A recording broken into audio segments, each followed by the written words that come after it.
O Show. This is the Big O Show. This is the Big O Show.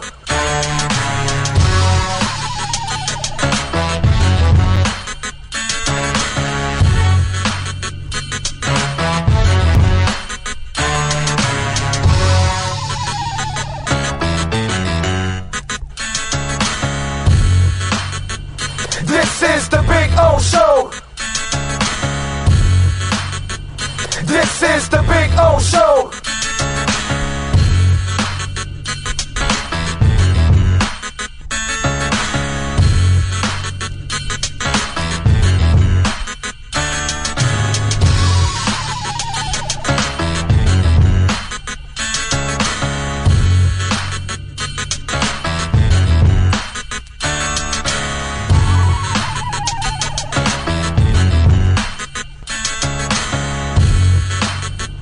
This is the Big O Show. This is the Big O Show. This is the Big O Show. This is...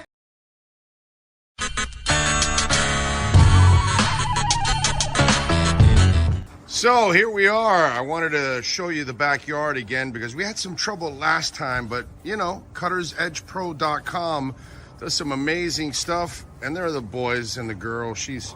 They're having fun. There we go. Right, Maiden? Right, Bono? There we go. They're having fun. I'm having fun. Look at our Sylvester palm.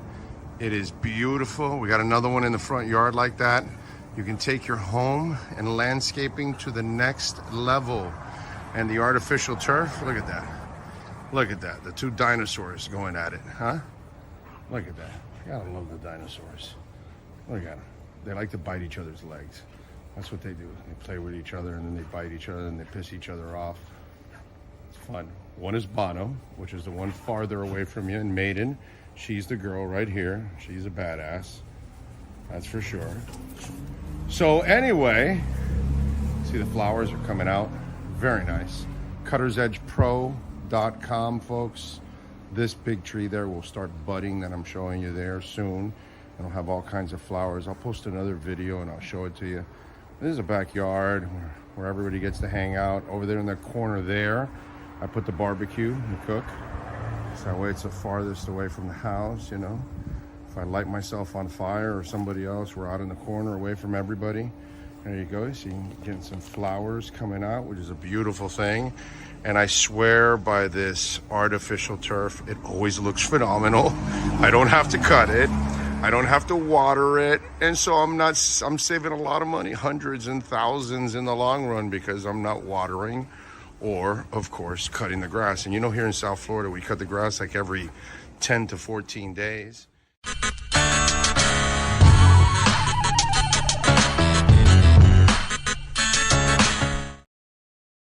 For over 16 years, EJDconstruction.com has provided South Florida residents quality craftsmanship, accurate project management, and exceptional service. That's why EJDconstruction.com is an A-rated member of Angie's List and the Better Business Bureau. When you're looking for the right custom home builder for additions or home remodeling, please call my friend Eric at 305-433-4843. That's 305-433-4843 for EJDconstruction.com.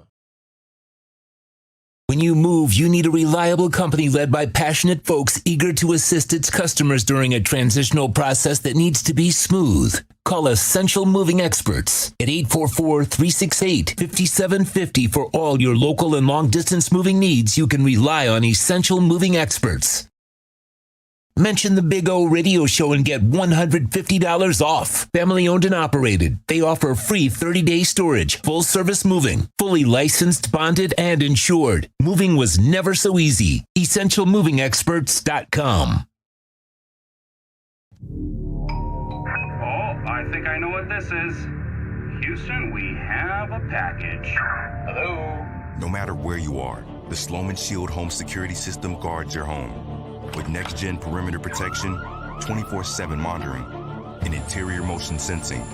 And right now, Get a free Sloman Shield security system and doorbell camera, all professionally installed, for free. Shield your world, the Sloman Shield. There's no need to drive around South Florida wasting valuable time looking for a new or certified pre-owned Acura. Go to the #1 volume sales dealership in the Southeast United States. Craig Zinn's Acura of Pembroke Pines. Purchase with pace and space in a dealership tailored to your needs. From home buying to providing that personal touch. Contact the 2020 Satisfaction Award winner Craig Zinn's Acura of Pembroke Pines. 888-776-5123. That's 888-776-5123. Or visit them at 15601 Pines Boulevard in Pembroke Pines. With more than 62 years of litigation experience handling insurance disputes, Welton Rayom is committed to resolving even the toughest insurance claims quickly. At Welton Rayom, they don't get paid unless you win. They handle complex personal injury claims caused by the fault of another in both state and federal courts. They handle auto, trucking, motorcycle, slip and fall, and bicycle accidents. Call 954-966-4646. That's 954-966-4646. Welton Rayom can help.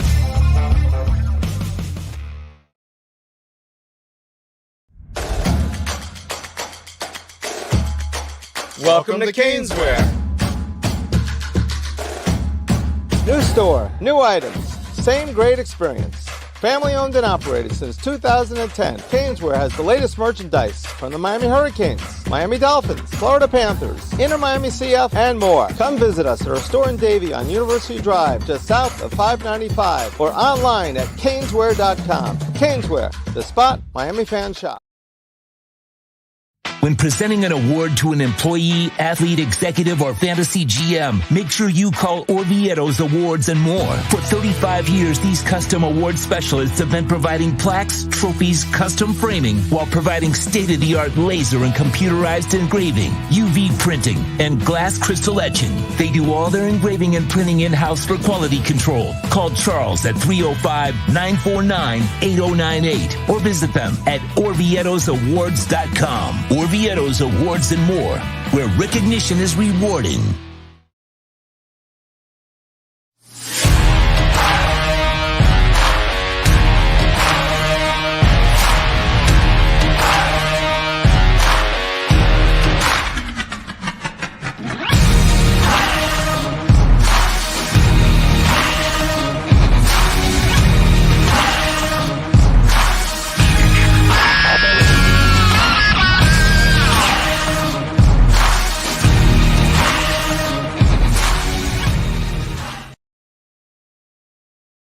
Statements or beliefs expressed on the following program by the host, guests, or callers are not necessarily the opinions of FantasyXS.com, Media Group Inc. ownership, management, sponsors, or website. When it comes to South Florida sports teams, very few in the media have witnessed, lived, and covered it like the Big O. Let's start the program dedicated to your favorite South Florida teams with a passion that's unmatched. The Big O Radio Show is on. Here's the Big O. Good morning, boys and girls, and welcome aboard. Time to rock and roll on the show. Yes, sir. Sean Stanley, the man, the myth, the legend, of course. He does it all here.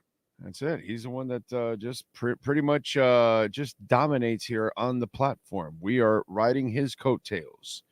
It is Friday, February 9th, 2024. Couple of days before the Super Bowl between Kansas City and San Francisco. Line has not moved. It stayed pretty much there where it's at 2 points. We still like Kansas City. We've liked Kansas City from the get-go. So we are riding Kansas City for the game. Looking forward to it. Heat will play the Celtics on Sunday at 2 o'clock. That'll be a nice test for them. They haven't really been that tested in the last couple of weeks here. The last, they're doing well. They're winning, but they're not beating necessarily great teams, So this would be a nice win if they can win on Sunday. This would actually show me something there. You know what I'm saying? But anyway, we got a lot of things to talk about. Cam Wolf will be joining us probably in about because he's actually just got off the air from Good Morning Football, and he's headed to the airport. He's going to call us now, so we'll get him on. And before he gets to the airport and gets on a plane and gets the hell back to South Florida, obviously he's I think what is it, NFL Network? He's in New York, right? I think. So there you go. So he's got to fly back. So we'll have Cam in a few minutes. Manny Navarro will be joining us at the top of the hour. Yeah, I'm going to position my leg back over here. I had it down for a couple minutes, but it's just it's the weirdest thing. Like last night, it's like everything's gone well with the foot, right? And then last night I had like a pain in my thigh. Not the part where it was operated on. You would figure the lower leg, that part would be hurting and all that. And it's, there's a little tiny discomfort, I would say a little bit there. But the weirdest thing, dude, it's the thigh and knee has kind of been bothering me. And I guess it's because I'm carrying the leg around. I'm carrying the back half of that leg around. And I guess it's doing some kind of wear and tear on my ass. And since, let's be honest, right? We got to be honest with ourselves. I'm out of shape, right? The muscles haven't been used. I would imagine that that's what it's all from like soreness of having to carry the bottom half of my leg to make sure that I don't put weight on it or, and any of that stuff. But yeah, man, that's about it. Yeah. It says you're compensating. Right. Exactly. So it was one of those things where, I haven't had the pain that I was expecting or any of us were expecting, or even the doctor was telling me, hey, here you go, bro. By the way, do you know why we have an opioid problem in this country?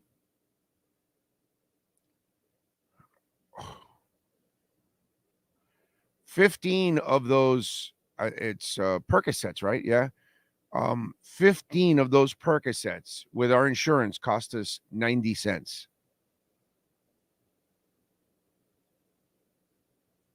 My wife had to buy hand cream. It cost her more money.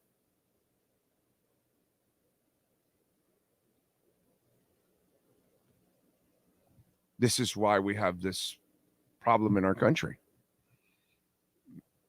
90 cents for 15 freaking Percocets. That's why people get addicted to that shit. You're taking advantage of it, and I don't have that issue. I haven't even taken one or any of that. But, when my wife told me that, I was like, you paid 90 cents for 15 pills? Like, wow, and it's kind of screwy, dude, I don't know how many times you can go to the well with that stuff, right? I don't know how many times you can get away with it I guess the doctor has to be rigged too or something, but it doesn't cost you any money. It's weird, dude. Weird. But no Percocets for me. As you all know, we've talked about this before. I try to stay away from all that pain medicine. That is not good shit for you at all. Not good for your body. I do enough damage to my body with the food I've eaten for 50 years. It's all right. I don't need that extra dope to kind of put me over the top. You know what I'm saying? But yeah, I saw that. I was like, wow. Anyway, so everything's gone well. Checkup went well yesterday. I had the show after the checkup yesterday. So all good in the hood, x-rays, everything. Can't complain. Slept all right. Except for that thigh problem. Jesus Christ, that thing hurt, bro. Damn. How the bleep do you win comeback player of the year when you didn't get signed until it's Flacco played 5 games. Yeah,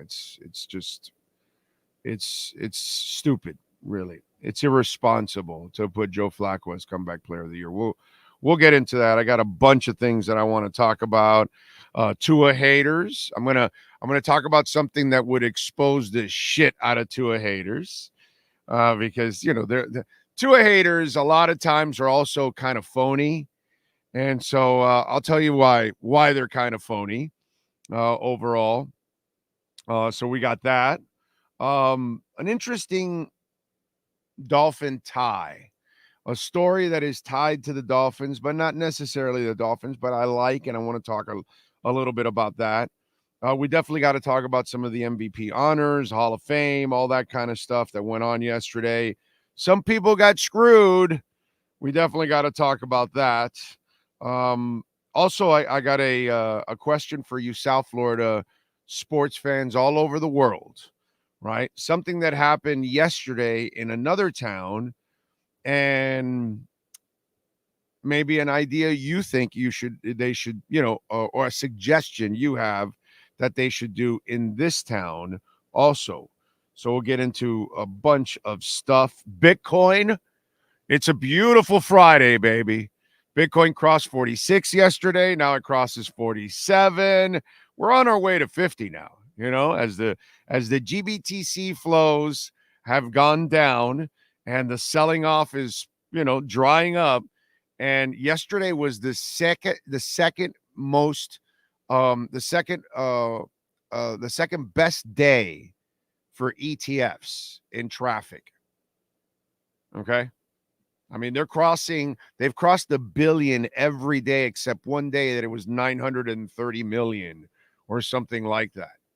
And wait till China and Japan get online and the EU gets online and India and the Arab nations get online and they get their ETFs and they start buying. The outflows are there's not enough. There's not enough. The supply crunch is going to happen. Like those of us that follow it and we're expecting it, we kind of, figured this stuff out. The supply shock, and it's just going to skyrocket now. So this may have been the last dip that you got. There could be one more because there is a bankruptcy that's going on that they're trying to sell off it's an exchange that needs to sell off some of their crypto, and they will have some Bitcoin there too to sell. But again, I don't think the offset of that will be much compared to the outflows that are happening right now. And wait till the general public gets in on it. They're not even in on it. Most of the world is still not even in on it. They'll get in really late, unfortunately, and they'll start buying when it's at 70 and 80,000, unfortunately. And, but it is what it is. Ethereum over 2,500.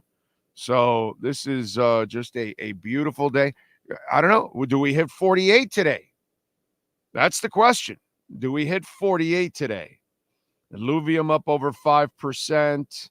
Star Atlas up nearly 5%. Cosmos up over 4%. It's a good day. It's nice to see a lot of green. Alethea up over 6%. It's a beautiful thing. Now we got to see if the boys can get over 48 now. It's nice. It's really nice. Kryptonite, by the way, for those of you that took advantage of the dip, it's up nearly 13% today, approaching 6 cents. So if you took advantage when it was down to 4 cents, 4.2 cents, 4.3, you're already, in the profits, baby. Neutron also up almost 6%, up to 117. It was down to $1.02, $1.04, $1.05, now $1.17. So you're bouncing back already. It's a beautiful thing, man. It is just a beautiful thing. I'm loving it.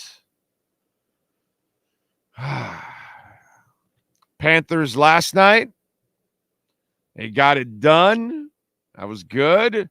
And, we like searching for our MVPs, because a lot of times here in South Florida, when a team performs at a high level, there's a reason why they performed at a high level. And last night, the Panthers won 4-2.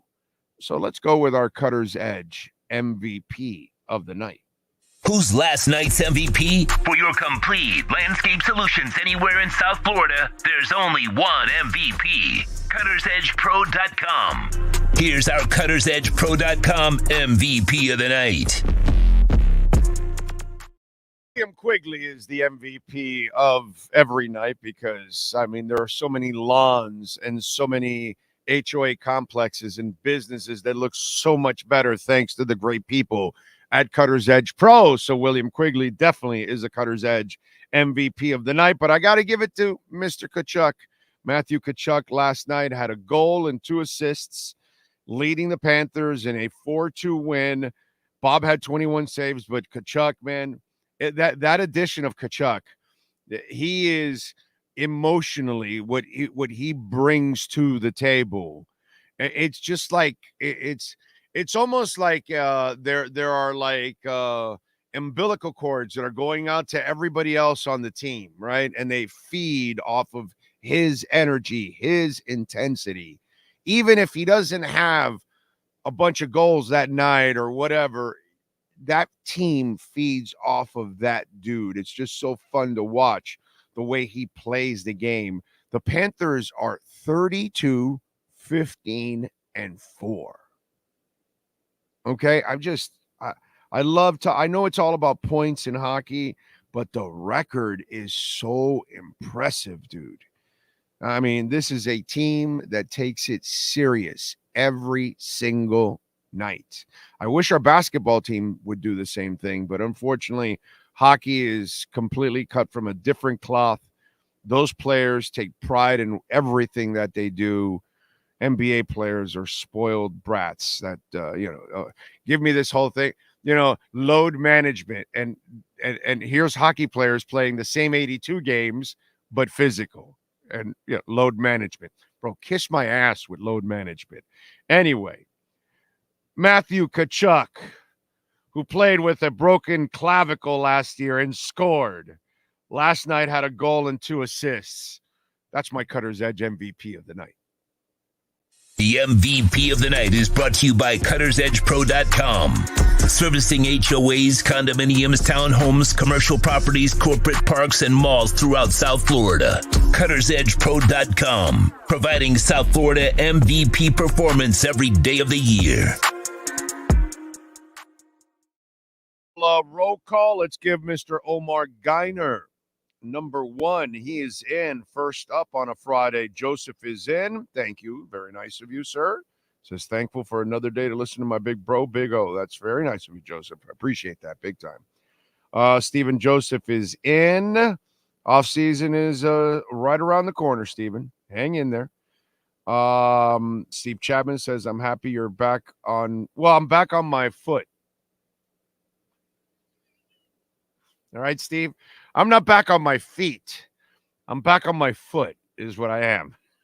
I'm back on my foot again. All right. Let's see. Cap for Life is in. Cleveland Browns were cooking last night. Yes. Ray Sosa is in. Horn Dog. Yes, sir. Tua is elite, says Popeye. Nico Jones. Brooklyn Rob. Thank you, Brooklyn Rob, for the tweet this morning, because he saw the timeline and he saw like some of the I never understand you idiots out there. You know nothing about blockchain technology or Bitcoin, and then you call it a scam. And you're only repeating something that someone else said, because if at least you took the time to, study blockchain technology and Web3, DeFi, crypto, Bitcoin. And then if you took the time, the real time, and say, hey, look, I don't believe in it because of this, this, and this, and this, and you gave me examples, great. But when you idiots out there just, it's a scam. What'd you do? Repeat the same thing that some idiot said on television or some person writing? Like, I just really, like, I don't argue with you about medicine or auto mechanics. I'm not an expert at any of that. Cooking or whatever. Like, my daughter loves cooking. She does a terrific job, right? I can't talk to her about, no, I think you should do this. I don't know shit about cooking. So I don't tend to discuss something with someone that they might know way more than I do, and then tell them, no, this is a scam, and I know nothing about it. That is the amazing part about America. And some of you out there, you know nothing about a specific topic, but you have an opinion. How does that make any sense? And that's what I run into with some of you Bitcoin idiots and crypto idiots, because you know nothing about it, but then you have something negative to say, but you know nothing about it. So how does that come off as an educated opinion? You know, that's the part. And so Brooklyn Rob clearly saw that exchange with a couple of morons yesterday or last night. Jonathan Dill, Big O, looking at 2 more Canes players being inducted into the Hall of Fame.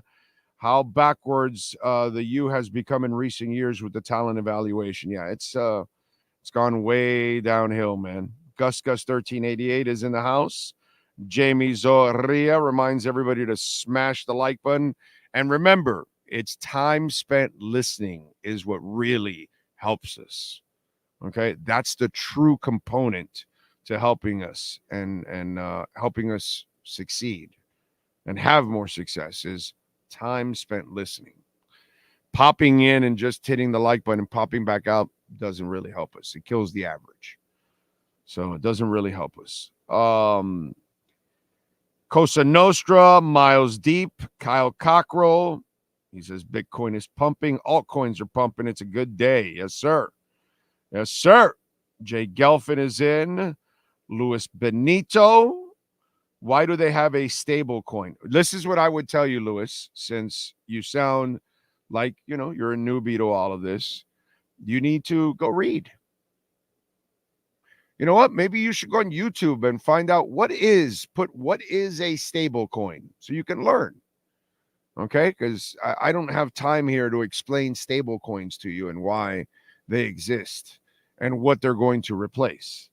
So you should read up on that. That's what a lot of you, what you need to do is actually read and study so you can understand. But I can't bore the crap out of people right now to talk deep into stable coins because nobody is going to make money on stable coins. So that's not what it's all about. One-Eyed Jack is in. I currently have ETH staked. Is it better to leave it that way or should I unstake? No, I would stake it. As long as it's liquid staking. Liquid staking means that you can unstake at any time, that it's not locked in like, oh my God, I can't unlock it for 2 years or something. Liquid staking, which I think now it's all liquid staking pretty much.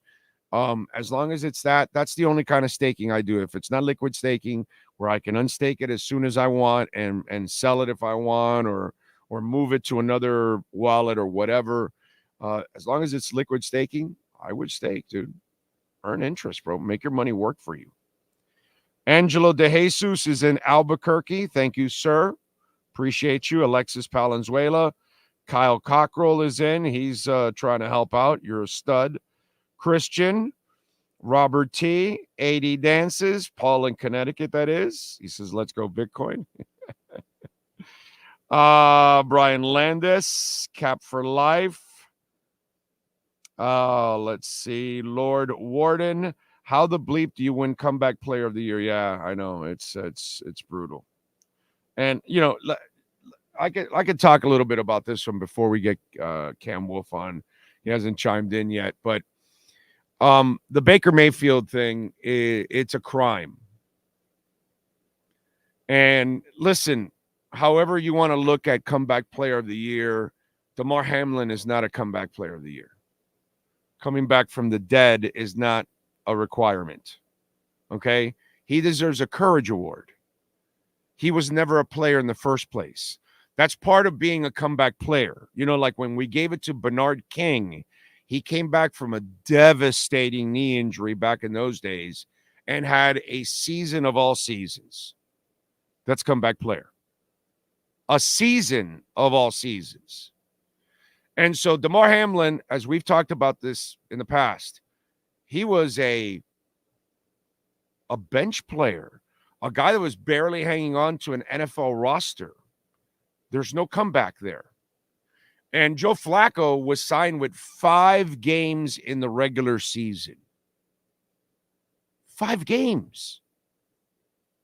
Baker Mayfield played all 17 games. The man, I believe, had 27 touchdowns, 10 interceptions, and he had a 64% completion percentage, which is pretty good. Not elite, but it's pretty good. He had a hell of a year, dude. His team made the playoffs. He won. Didn't they win the division, right? Didn't Tampa win the division, if I'm correct, right? What more? That's comeback. This is a guy that lost his starting job. Everybody, including yours truly, thought he was toast. And he bounces around a little bit, ends up in Tampa, and completely resurrects his career. He is the definition of comeback player of the year. It's a crime. It's a disservice. It's disrespectful. It's completely wrong what they did to Baker Mayfield. He earned that award. Now, better for him. He's earning himself a nice fat-ass contract where he's going to get paid $40-45 million easy for the next couple of years by the Tampa Bay Bucks, and as well he should. That's better than any award he can get. That's really what says you've come back.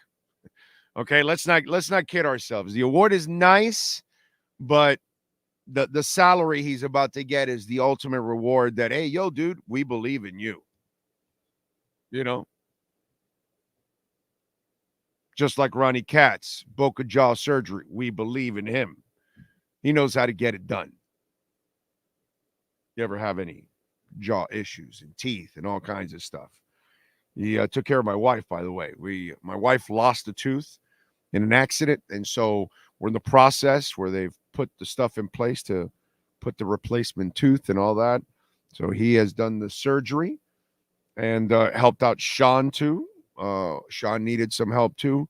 Ronnie Katz, man. He is the man, BocaJawSurgery.com.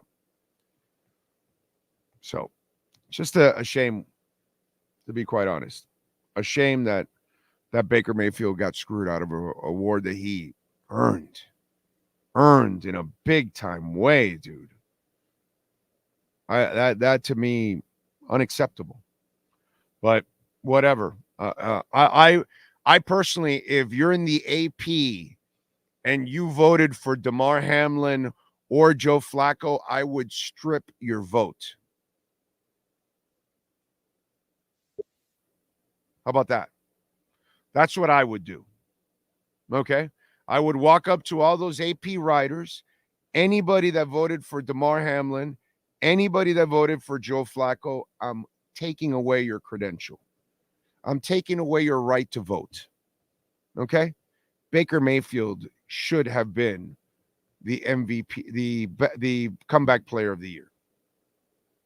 That guy played the whole season, dude. He is the definition of comeback player of the year. All right, let's do it. Let's unleash the Wolf Pack. I'm sorry. Our KSDT CPA Miami Dolphins report with Cameron Wolf. We unleash the Wolf Pack as we get the latest in the NFL and the Miami Dolphins with our KSDT CPA Pro Football Report with NFL Network insider Cameron Wolf. KSDT is one of South Florida's largest and one of the country's fastest growing accounting firms. KSDT CPA is a full-service firm that also excels in crypto. Visit them at ksdtcpa.com or call 305-670-3370. Here's NFL insider Cameron Wolf. What up? How you What's feeling? good, O? Not much, man. I got to tell you, I was just talking about it before you came on. I would every AP writer that voted for Joe Flacco or Damar Hamlin, I would strip their freaking vote. Comeback player of the year, huh? Yeah, I thought what they did to Baker Mayfield was a crime. That guy played the whole season, 27 touchdowns, 10 interceptions, 64% completion percentage. His team won the division, got to the playoffs. He is the definition of comeback player of the year. You know, DeMar Hamlin deserves a courage award. It takes courage to come back to play a game that you practically died on. But he was never a player in the first place. He was never a starter. There was nothing to come back from him. He was just coming back from the dead. That's different. That's courage. And Joe Flacco played 5 regular season games. I'm sorry, dude. I found that to be the most disturbing thing of the whole night, to be quite honest. So it's interesting. I have a different take here, and I think it's probably because it's personal to me. I think DeMar Hamlin should have won the award, and I think it was easy. I look at it this way, but first I'll say this. I think Baker probably deserved it more than Joe Flacco. I'm with you there. Baker did it for a full season. Joe Flacco came back from the couch, right? Like, he had a great season, but he came back from the couch. Baker Mayfield came back from, playing poorly. Oblivion. And dealing with, multiple kind of bad situations as far as franchise. He came back and became we all gave up on him. We all gave up on Baker Mayfield. Let's be honest. We all said it was toast. That's it. And so here's what I think. I talked about this a little bit on Good Morning Football. I think DeMar should have won the award. But I think the issue at hand, and we can't really prepare for a situation like DeMar, but I think should be probably 2 different awards. I think there should be one. Oh, you're breaking up. You're breaking up. Did I lose you? Yeah, you're frozen now. You got me? Now you're unfrozen. All right, go ahead. You got me now? Awards? Okay, cool. Yeah. I'm just driving. I think that there should be 2 awards. I think it should be a most improved award, which to me, Baker was the right choice for the most improved award. He made the most improvement year over year than any of these guys. Comeback to me is through adversity, whether it's a significant injury or in DeMar's case, death. And so that's what I think the issue is, the framing of the question, that we lump those 2 together. The improvement. I disagree with you. It should be a courage award. I think you're using the wrong adjective, okay? Because when you say comeback player, you have to be a player in the first place. He played last year. We have to be honest. We have to be honest. DeMar Hamlin has never been a player. So I disagree. I will say this. He was a scrubberini hanging on to the back end of a roster spot. He's not a player. A player is impactful and then loses his job and comes back. Here's where I would call it a courage award. What's it called? The quarterback from that blew out his leg in Washington that played for Kansas City. Alex Smith. He won the comeback player of the year as well. Exactly. He came back. Yeah, but he played a whole season. Whereas DeMar Hamlin, he didn't play it well. You're talking about his on the field play. He didn't play well. No, he didn't play well. But he played. That's why we and the thing is, the courage. You saying courage? Yeah. I think so. This is different terminology, but to me, I gotta see you come back from adversity. Like, I get Baker being lumped in there, but to me, Baker came back from him playing poorly.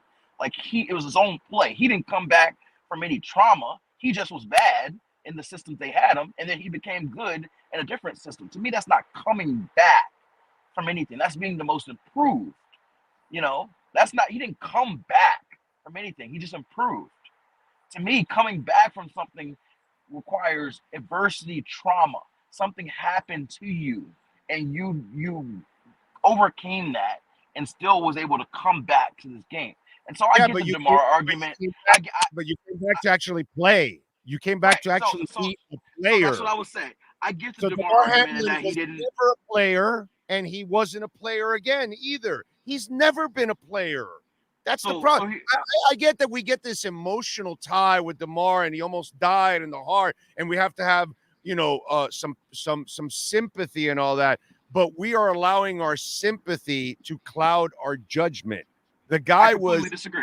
Never a player, ever I in this. completely disagree. So here's what I would say. DeMar Hamlin started, I think, 9 or 10 games last year due to injuries, and so he played a lot of defense last year. The fact that he's never been a player, that's just inaccurate. He played a lot of defense due to injuries last year. Was he any good? This year, was he really? He's been there. I don't think that he was bad. He was fine. He was a backup playing in a starter role, like most backups play in starter roles. That's why to me you and I differ, because to you comeback doesn't mean that the player was ever any good, and to me that's what it is. See, I think you were either great. I think it's an adversity award. Listen, you were either great and you Kurt Warnered the shit, and you got lost in the Giants, and then you found your way in Arizona.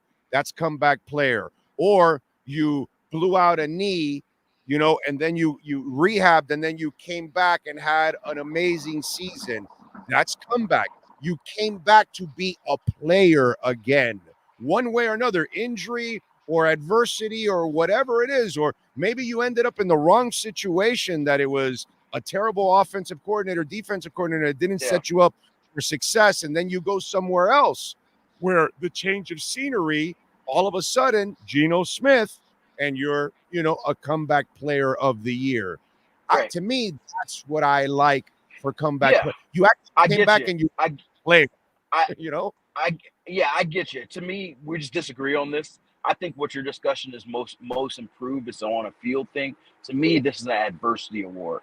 And so what we just disagree on the core fundamentals of the award, which goes back to my point that I feel like it should be separated and should be two different. So whether it's what you say and it becomes a courage award and comeback stays with the on-field element, or it's what I say that comeback becomes the biggest adversity that you come back from to return to the field, which is meaning to me, and you add a most improved for the people you're talking about who've overcome bad OCs or just being bad. Like Baker was bad.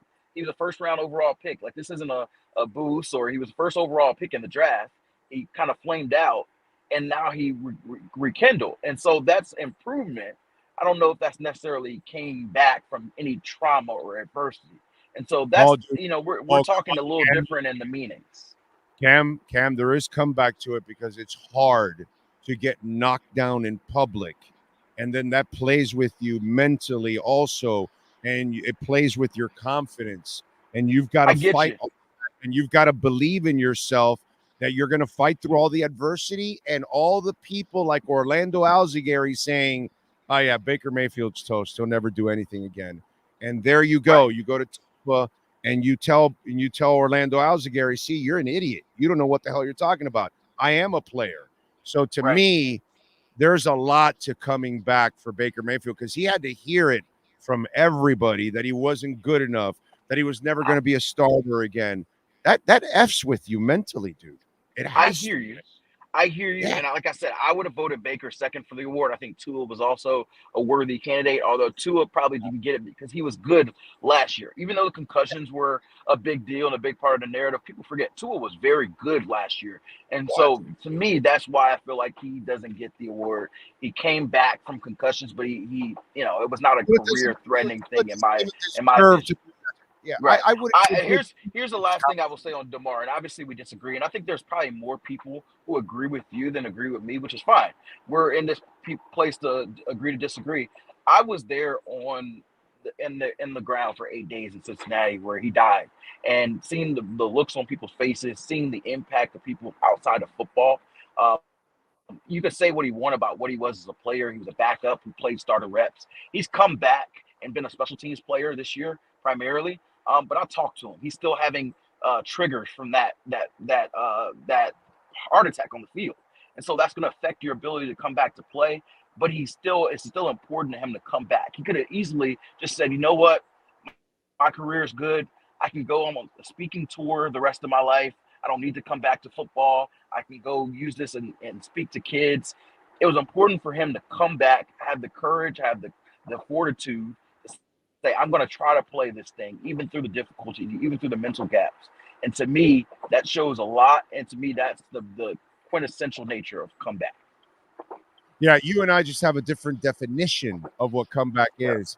And I know exactly what DeMar Hamlin is going through because I have 5 stents in my heart, and I Mm-hmm. felt my chest and my heart like it was close to exploding.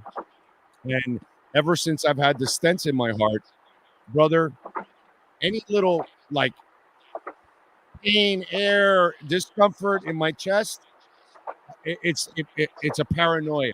It's already in Mm-hmm. my mind. So I can imagine that his is even worse because he literally died. I was kind of like on the brink of a heart attack, but they kind of, you know, before a heart attack almost, that kind of Right. shit. So I Right. definitely can deal with Devin Hester, Andre Johnson, very happy. Awesome. I almost, but I almost felt like, Reggie Wayne Mm-hmm. I thought Reggie would get in ahead of Andre, even Yeah. though I'll tell you, Andre is the superior receiver. Andre Mm-hmm. Johnson to me is one of the greatest receivers I have ever seen in my life. He was just stuck in Houston with no quarterback. But I thought because of Wayne's success, title, all of that, he might have gotten in. And then I'm also thinking the committee said, man, we're already getting 2 hurricanes. We can't go 3. I kind of felt bad for Reggie Wayne yesterday because he clearly deserves to get in. You know what I mean? And he will get in. Yeah. Almost felt like they said, enough's enough. We're not gonna put 3 canes in there. And I don't know if it was necessarily about the Canes as much as the wide receivers. Like through the history, at least for me, the Hall of Fame, they're very reluctant to put in multiple players from the same position in the same class. And so wide receivers, because there's a lot of them, end up in a backlog. Like you mentioned Reggie Wayne, who's definitely a worthy Hall of Famer, Torrey Holt as well. Torrey Holt's been waiting for a handful of years. Steve Smith, a colleague of mine who's a great as well, he's been waiting for a handful of years as well. And so these are guys who have to wait because of that desire to spread it around to the other positions. I think that Reggie Wayne, Torrey Holt, Steve Smith will all get in the coming years. But I do think it's a great time to celebrate Andre Johnson. My favorite Andre Johnson memory is him beating the crap out of Cortland Finnegan. But the rest of his career was absolutely amazing. And he's the first Texans player to go in. Like there's a certain nostalgia of being the first from a franchise to go in. And it was a great day for the Texans overall. C.J. Stroud, Will Yeah. Anderson, and Andre Johnson. Yeah, I'm so glad for Andre Johnson. My wife, he was a student in one of my wife's classes back in Miami High, because that's where she graduated from, and she taught there for the first 12 or 13 years of her career. She taught at her alma mater for a while, and Andre was one of her students, and he was always a great kid too. On top of all of that, that's the other thing. Andre Johnson is as classy as it gets, dude. Like he is elite level classy. You know what I'm saying? And Right. he is a pro's pro. And I'm telling you, very few receivers have had more talent than Andre Johnson. I wish he would have ended up with a real quarterback for a couple of seasons. And I think people would have seen some incredible numbers from Andre Johnson. I really believe that. I'm with you. I think he's one of the best receivers to ever play this game. He was a true number one. He could beat you with speed, could beat you with power. And they knew every single game that Andre Johnson was the guy to stop. He was the guy on that offense, and he still destroyed you. I have so much respect for those receivers. Where are you at? Because I've been saying for a couple of months, Christian Wilkins is gone. Where are you at right now? I think they're going to sign him, tag him, and I keep telling everybody he gone. So what do you If think? I had to make a prediction as of today, I'd have guessed that they let Christian Wilkins test free agency. The tag is obviously there as a tool if they want to use it, but they have a lot of tight cap situations, and that's going to be a tough choice. But my prediction is they let him test free agency. I just don't know if they close the gap on any deal, and a $20 million cap hole due to the franchise tag is very cumbersome for a team that's already got to cut a lot of space and still improve. And so, yeah, I think if I had to predict as of February 9th, I predict Christian Wilkins is in another uniform next year. Yes. Yeah, I guarantee you he will be in another uniform. And there will be no tags this year because I heard that too many times some people, and I think they don't really understand the cap situation. They have a ton of flexibility, but they're going to have sacrifices along the way with it, and one of them will be Christian Wilkins. It's just the way and get used to it now, because now that you can draft and you're going to hit on some, you're going to have to make the tough decision of letting go some. And so now we'll see if in the first or second round they replace Christian Wilkins. That's probably what.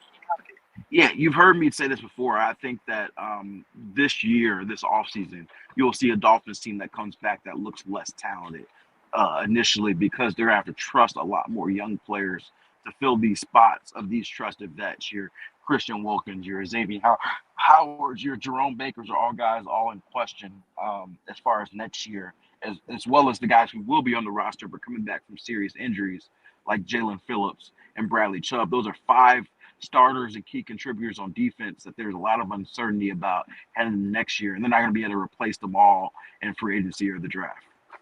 I'm with you there. All right, we'll wrap it up with this prediction. Who wins on Sunday? Let's go with the Chiefs. I'm not betting against Patrick Mahomes. I actually think it'll be a lower scoring game than people think. I think a lot of times we get excited about the offenses and the quarterbacks. I think we'll see something in the 20s, and I wouldn't be surprised if it's closer to 24-20.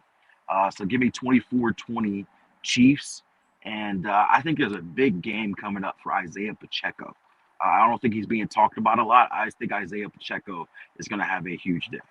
Well, they will feed his ass. And that's one of the things I love about it. Even if he's only getting 2 or 3 yards a carry, they will still feed him to keep the defense honest, which is something I would love Mike McDaniel to learn about. American? Yeah. They will keep doing it. Yes, American Airlines. Go ahead. I appreciate you, my brother. Safe travels. We'll catch up next week, my friend. Thank you. All right. Appreciate you. You got it. There you go. Cameron Wolf and our KSDT CPA Miami Dolphins report. And remember, KSDT CPA has offices in Dade, Broward, and Palm Beach counties. And they also opened up an office in Charlotte, North Carolina. They can help you with tax, advisory, assurance, accounting. They do it all, folks. So they can help you. And for business taxes, you need that guidance all year long. So call the great people at KSDT CPAs, 305-670-3370. Use that QR code for KSDT CPAs. This has been the KSDT CPA Pro Football Report with NFL insider Cameron Wolf. KSDT is recognized by Forbes as one of the top tax accounting firms for 2022. KSDT CPA is a full-service firm that also excels in crypto. Visit them at ksdtcpa.com or call 305-670-3370. Alrighty. Bitcoin holding strong over 47. Let's go. Can we get a 48 by tonight? Be fun. Till our daddy takes our T-Bird away. Let's do our 3A Graphics sports calendar. Why don't we? Alan Blanco and the great people at 3A Graphics, your company. You're looking for new uniforms, some T-shirts you need for an event, maybe a fantasy league or something. I don't know, whatever it is, hats, pens, calendars, magnets, whatever it is you need. 3A Graphics sports calendar. Alan Blanco, call him 786-618-1443. Panthers over the Capitals last night, 4-2. Saturday, they will take on Colorado at 6 o'clock. Sunday, 2 o'clock on ABC, Celtics and Heat. Last night, number 20 FAU unfortunately lost. They were upsetted by UAB. I think that's Keith Askins' former team, right? UAB, 76-73. And that may drop the number 20 team in the country out of the top 25. John L. Davis was awesome, as he always is. 17 points, 11 rebounds, 5 assists, 3 steals. Sunday, they're at Wichita State at noon. The Canes, the Lady Canes. Katie Meyer and company got it done last night against Clemson, 75-72. They improved to 15-7, 5-6 in the ACC. Cheyenne Day Wilson, 17 points, 5 rebounds, 5 assists. Sunday, they're at Georgia Tech at 2 o'clock. Saturday, tomorrow, 6 o'clock, Nova Southeastern will take on Embry-Riddle. That is your 3A Graphics sports calendar. All right. Oh, man. We got some time here before Manny Navarro joins us at the top of the hour. Let me move my leg here. Hold on.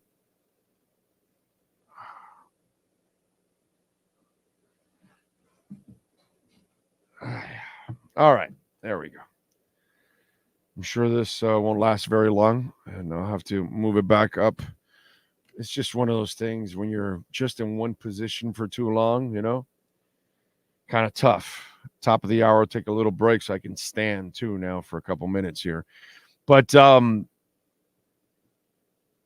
we didn't get too much into this, but I saw and you guys have seen it too, the whole thing with Marino and the interviews that he did around Super Bowl week and talking, and they asked him about the logo. And, I saw one place, we talked about it yesterday, Pro Football Network. They had DeMarino says he would love to see the old logos, and that was the tease. They didn't give you the real line, which is he doesn't feel Stephen Ross would ever do it because he loves the new logo. It's his baby, right? And I got to tell you something that as I'm thinking about it, for anybody out there in that organization, okay, maybe you want to send this message to Stephen Ross. Maybe you want to play this video, okay? Stephen, I get it, man. It's your team. You can do whatever you want with your team, okay? But you're a man that's not really liked by your fan base. I just want you to know that. They tolerate you because you're the billionaire that owns the team, and you do a marvelous job of spending money, but because you haven't had overall success, and there's a lot of screw-ups with your name on it, like Joe Philbin, like Adam Gase, like Ndamukong Suh. These are things that, like, your specific name has on it, kind of staining the team because your decisions heavily influenced those moves. Okay? So you're a guy that really is not liked overall by your fan base. And you go and change the logo that they love. So all you've done basically is continually piss off your fan base. We're all human beings. I make mistakes every day of my life. Okay? But you know what's pretty cool? I address my mistakes, and I'm open enough to say, damn, I screwed up. Okay? I think you should too. I think you should kind of kill the era of the whale. Maybe ingratiate yourself a little bit to your fan base. Maybe, you know what? Maybe they'll pick up a little bit more sympathy for you. Damn, the dude listened to us. He did what we wanted. I'm just saying, it's not a good look for you. You clearly don't give a shit. Okay? To be quite honest, you really don't care about the fan base. Fan base has been around longer than you have loving the Dolphins. Okay? Because I'm not exactly sure you were always rooting for the Dolphins when you didn't own them and you were living in New York. So I don't know. You know what I mean? I don't know. Not exactly sure. All right? So I'm just saying, do something that the people actually want. You know what I mean? You don't have to listen to the fans at times for football decisions because they're not going to make good football decisions a lot of times. That's cool. But in this case, everyone is right and you're wrong. Now, you own the team, and you don't care what the fans think. Clearly. Message has been sent. You refuse to accept the message. That's on you. That's all on you, my friend. But if you ever wanted to at least win some of your fans back over, and, like a DeMar Hamlin now, that he has the sympathy vote from people for comeback player when he doesn't deserve any kind of comeback player of the year award. Okay? If you want a little bit of sympathy from people, I would bring back the logo. But hey, man, what can I tell you? You do what you want. You go ahead and continue to bury your existence in Dolphin land. Unless you win a title, there's no other way for you to recover from that logo. Put it that way. Fans will never accept that logo overall. You have some fans that will buy it and deal with it or whatever, but most fans, they want to see the old logo back. So the fact that you're not willing to do anything to adjust, that's a absolutely horrible look. There's nothing wrong with making a mistake. You made a mistake. Let's correct it. Anyway, all right. Wilkins is gone. We got to prepare to pay Jalen Waddle, Robert Hunt, and others important pieces for this team and TUA to succeed. Also got to keep Jalen Ramsey. Yeah, those. I think you kind of nailed it there, bro. Those will all be re-signed. Most award shows are nothing more than self-indulgent popularity contests. That's probably true. We need Big O shirts saying you're a moron. That's actually a pretty good one, Lewis. I like that. I saw some Cardano bought Ethereum yesterday. Okay, that's fine. Cardano's a long play, so that's good. Like, there's a couple, like Ethereum will pop now. They're just going to pop this in this bull run big time, right? Cardano, you watch out. Total value locked is going up, so their DeFi is growing. So that's the part that we've been waiting for with Cardano. And Cardano has made a move, but it's going to be a slow grower compared to what's going to happen with Ethereum, because Ethereum, although it's a lot easier to double up Cardano than it is Ethereum, but Ethereum is ready to pop, dude. And so I would not call it a bad move. And Ethereum went up to 2,500 yesterday. I'm a fan of both, but I understand the move.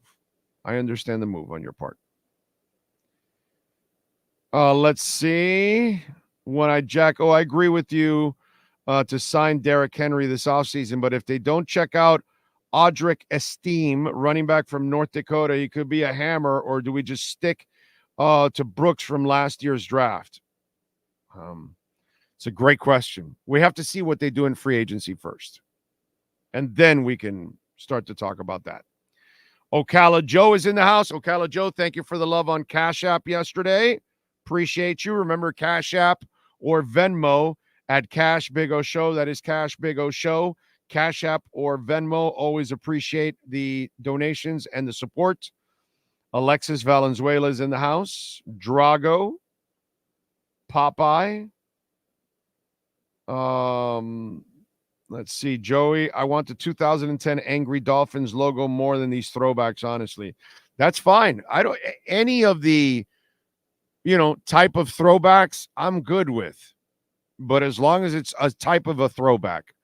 But this stupid whale is just ridiculous, dude. Brian says, I agree. Ross has been stubborn as hell regarding the logo. Change it back. Maybe modernize the class. Right. Just add your touch to it, but bring it back, man. So I just think it's a terrible look for Ross, dude. I really do. The old logo is meh, but the original colors definitely bring back. The Wayne D experience, you might be like in the minority, my brother. You probably are in the minority when it's all said and done on that one. Let's see. Polygon is another slow mover. Can't wait for that one. Yes. Remember on Exodus, you can get the app, and also it has for your what's it called? Desktop too. But you can stake Polygon, and you're right now getting 5.32% on Exodus. So while your Polygon is sitting there, you're earning Polygon, and it's, you're lowering your overall price because you're getting interest back and you're getting Polygon. So I just want to give you a heads up. You can stake your Ethereum on Exodus for 4%. You can stake your ADA, your Cardano at 3%, 2.97. Your Polygon at 5.32%. Your Cosmos at 17.3%. VeChain is just under 1% at 0.94. Solana, 7.6%. Tezos, 5.9%. Algorand, 4.6%.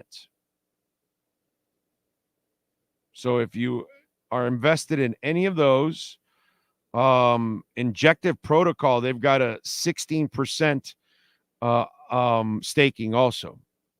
And we gave you Injective Protocol at $1.43, I think $1.34, $1.41 or whatever in August of 2022. It is at $35. And you can stake it and get 16% right now on Exodus.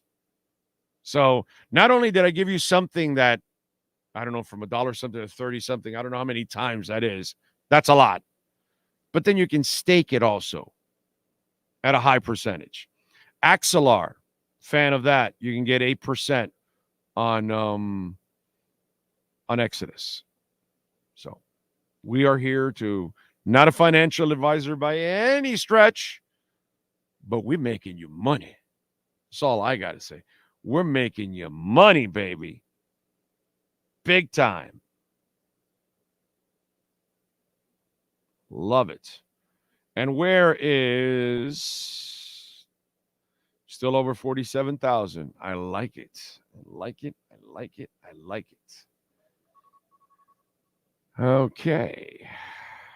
Big O, I'm watching from Bartlett, Illinois. Well, thank you, Jimmy. Appreciate you, my friend. Thank you, thank you, thank you. Let's see. The team needs to get rid of the majority of their high-priced players and get picks. If not a trade, then hope the compensatory picks start fresh. No. This team is too good to start fresh. You need better coaching is what you need. I went with IMX at the time. Wish the coin landed ahead of I&J. LOL, IMX. We started down at 44 cents. It's over $2. IMX has kicked ass, dude. I have a ton of Immutable X. I love Immutable X.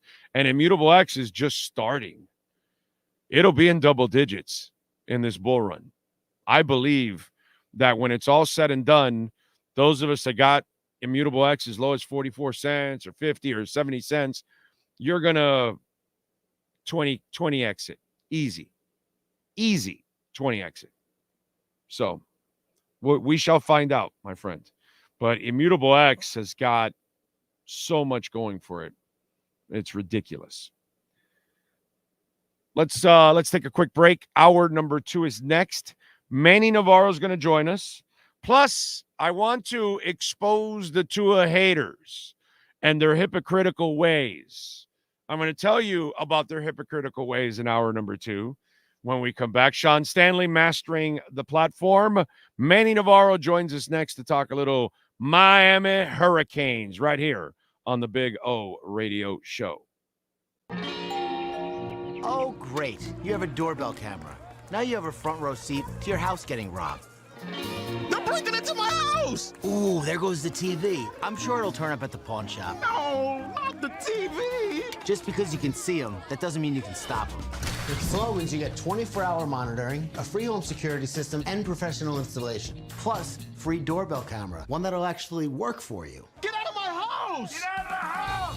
Call 1-800-ALARM-ME. Welton Rayom has more than 62 years of litigation experience handling insurance disputes. They're committed to resolving even the toughest insurance claims quickly. Call them for a free consultation. 954-966-4646. At Welton Rayom, they don't get paid unless you win. Property damage claims to your home, business, or condo as a result of a hurricane. Welton Rayom can help. Water, mold, fire, smoke damage, Welton Rayom can help. Call 954-966-4646. When presenting an award to an employee, athlete, executive, or fantasy GM, make sure you call Orvieto's Awards and More. For 35 years, these custom award specialists have been providing plaques, trophies, custom framing, while providing state-of-the-art laser and computerized engraving, UV printing, and glass crystal etching. They do all their engraving and printing in-house for quality control. Call Charles at 305-949-8098 or visit them at orvietosawards.com. Orvieto's Awards and More, where recognition is rewarding. The viewpoint, statements, or beliefs expressed on the following program by the host, guests, or callers are not necessarily the opinions of FantasyXS.com, Media Group Inc. ownership, management, sponsors, or website. If you're a Miami sports fan, there's only one store to go to, and that's Canes Wear at Miami Fanwear in Davie. They're your one-stop shop for all your inner Miami CF, Canes, Dolphins, Panthers, and Marlins merchandise. They have hats, t-shirts, game day jerseys, and so much more. Located at 2655 South University Drive in Davie, and open 24/7 online at caneswear.com or innermiamiwear.com. Call them at 954-835-5597. Canes Wear, the spot where inner Miami and all Miami sports fans shop. Time for Canes fans to get what they want. Information, insight, and perspective. It's the Canes Wear Miami Hurricanes Report with Manny Navarro. Exclusively on the Big O Radio Show. Here's Big O and insider Manny Navarro. Hey, there he is. What's up, dude? You doing good? There we go. Trying to get the mic to work. Got it to work now. There we go. There we go. Yes. You figured by now I would learn how to do this, so. Yes. Now, oh, trust me, I struggle myself too. I frustrate the shit out of Sean all the time. Like, come on. And it's like, I'm sorry, Sean. I don't have your skill set. You know, it's just one of those things. So, good day yesterday, by the way, for the Canes. It was nice to see Devin Hester and Andre Johnson, who never played with a real quarterback. I wish he did, because I think we would have seen like elite shit that people like really would have appreciated. To me, Andre Johnson is one of the greatest talents I have ever seen at wide receiver. And I don't care that his stats will never match some of the top guys in the league or whatever and other things. But to me, Andre Johnson was as good as anybody, bro. Seriously. He was. No question. And, I remember seeing him for the first time at Miami High and thinking to myself, this is a grown-ass man playing high school football. Just such a huge, big-bodied guy. And, he did everything for Miami High. They would light him up at punter sometimes. He'd do some punting for them. Just what a tremendous athlete. And then gets to Miami and instantly right away is just a guy that you can't deny had to be on the field making plays and, part of that championship squad, the last one at Miami. Yeah, it's just hard to find guys that big, that fast, that physical, that dominant. Like, there was no weakness in Andre Johnson's game. He was a beast at anything he felt like doing. And that's the real crime that I don't think the general NFL fan will ever talk about Andre Johnson the way they're supposed to talk about Andre Johnson, because Andre Johnson didn't play on a great team ever, Yeah, that was the unfortunate side of it. That's the unfortunate side of it. He didn't get to flex in the NFL, but hey, he's in the Hall of Fame for a reason. I think everybody who played against him knew how good he was. So, just one of the greatest Canes of all time, no question. Devin Hester, best returner I've ever seen in my life, dude. And it was a frustrating time too early on in his career because they didn't know how to use him. Especially at the U, they didn't know how to use him, and in the NFL, they never really were able to convert him to a wide receiver. But when it came to the return game, brother, he just had hits. Yep. First time I laid eyes on Devin Hester was at the state track and field championships. And I remember driving up to watch him run and do the hurdles and some of the other events that he was in. And I just remember thinking to myself, like, okay, now I get it. Like, this kid just has another gear that nobody else has in the open field, being able to just take off and explode. And it was special to watch. And then, when he gets to Miami, like you said, didn't really know what to do with him because he was so freaking talented. You're like, I got to get him on the field somehow. And I still remember Larry Coker, like, giving him some snaps at running back, just trying to get him anywhere on the field so he can make plays, and just such a special talent. And it's a shame that people are only going to remember him as a kick returner, because I think, if somebody would have taken a little bit more time to work with him, he probably could have been an excellent receiver. He might have. I don't know about excellent, but he at least could have become a consistent contributor to help you out somewhere. Be a number 3, number 4 guy, on your roster. Yep. You don't want to overwork him as a returner in a number 1 or number 2. And I don't even know if he ever showed those kind of skill sets. But I'm with you. I think if somebody would have really taken the time to work with his route running and all those kind of things, maybe they could have made him a little bit more. But dude, as a returner, wow, yep. It was. It got to a point where they feared him so much in the NFL that they did whatever they could to try to keep it away from him, and that was impressive. It was, and it's funny because I really feel like the NFL rules changed, and the end of his career we didn't get to see, right? Like what he really could have done if they would have kept the kickoffs back where they were. But there were so many injuries on kickoffs, and teams obviously wanting to avoid that with some of their marquee players, that the kick returner kind of got phased out. But I got to say, we probably saw the best kick returner ever right before those rules changed. And we got a chance to see him do his thing. No doubt. Reggie Wayne should be next, dude. Right? I mean, there should be 12. There should be 12 at the very least soon. Yeah, they probably didn't want to put 3 Canes in yesterday, but did you see his tweet? Yeah, he wasn't happy. I know that. He was kind of like, what else, right? What else do I got to do? How much longer I got to wait for this? For those of you that didn't see it, there's Reggie Wayne's tweet yesterday. Current mood.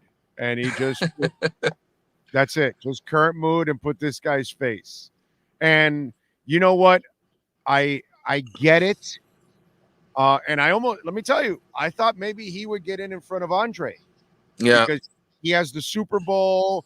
He has the flashy stats with the big team. And, he played on the team that Andre never played on, in other words. Mm-hmm. Yep. There was a part of me that I would not have been surprised if Reggie got in and Andre had to wait another year. You know what I'm saying? But in the end, I think Reggie will be happy. He'll get in. Absolutely. Yeah, he's going to get in. He's not going to be denied. It's just a matter of when. I was thinking about this the other day. After Reggie, is Calais next? Yes. Oh, yeah. He should be in, right? Yes. Oh, God, yes. Calais? My God. Of course.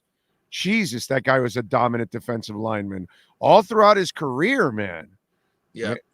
And if I remember correctly, didn't Calais Campbell have like a shitty 40 or something like that? Like, yeah, he didn't run well. He didn't run well. Right? Something didn't go well in his workout, and then they held it against him, and then he got drafted like in the latter part of the first round, and then he just exploded, and you got a bargain of a player at that point or something. I think it was like that, right? Was it Calais?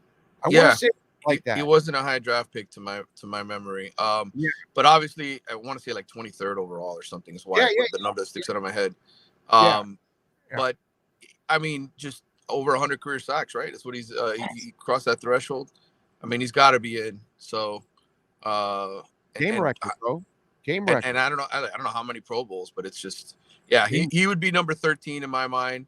And then we'll find out who's next after that, if Miami has anybody else of the modern day guys that would fit.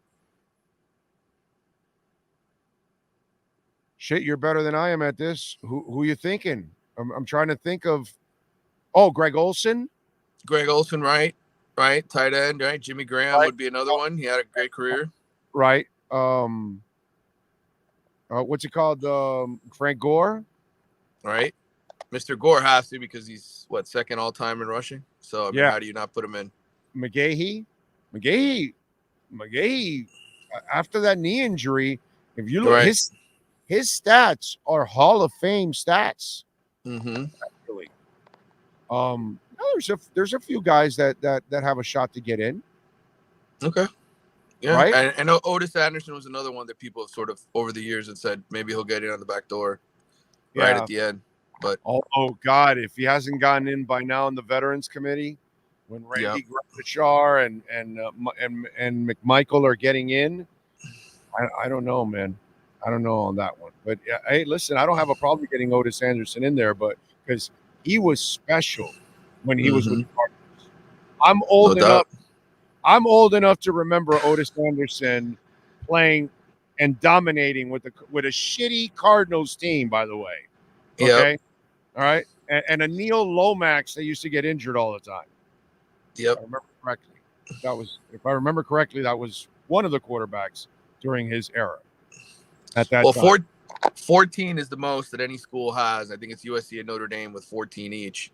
So Miami is getting up to 11 now. We certainly have enough candidates, I think, at the University of Miami to say they could potentially overtake both of those programs.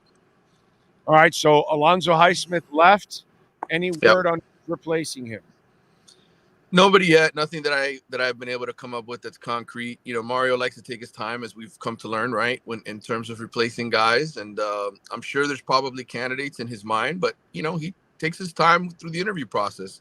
And the running backs coach that was hired, I spoke with my buddy Bruce Feldman yesterday when the Jamil Adai news broke about him leaving for the Bills, and I asked him about the hiring of the running backs coach. And he said the guy just killed it in the interview process. That's why they ended up taking him from USF. He's just a bright guy.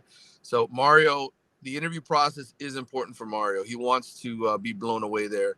There's a guy who coached with Lance Guidry, the defensive coordinator at Marshall, who could be a candidate. He's Cody C and cornerbacks coach, played at LSU, was a defensive back. And his name is escaping me right now. Gosh. Anyway, he's on Marshall's staff, coach with Guidry, could be a candidate. I think obviously Patrick Surtain, he's over at Florida State. That'd be a good steal for Miami. Florida State just had a tremendous defensive backs class. And Jason Taylor's already here on the staff. You get another former Dolphin. That would be pretty cool, right? To have two of them on your staff. So, so I don't know. I don't know where Mario's going to go with the DB hire or the administrative hire. I would say this. I would say people who saw the fact that Alonzo Highsmith really didn't have a huge imprint, right, on the job because Mario's so involved in the personnel decisions, it's going to be a supporting role, not a lead role. It's not a traditional general manager, right? It's more of a scout, assist Mario in accumulating talent and identifying guys. It's Mario's show, dude. I mean, yeah, it's Mario's show. So yeah, everybody's gonna answer to him when it's all said and done. So yeah, I would imagine that it's just going to be somebody he trusts to be an extra pair of eyes for him when it's all said and done. To a kind of a check with me guy for him. Hey, think about this, and somebody he trusts. So yeah, that's going to be somebody heavily in the trust zone for Mark Cristobal, I would imagine on that. All right, what else you working on the Athletics so folks can check you out, my friend? Well, listen, a lot of off-season stories, projects that I'm working on.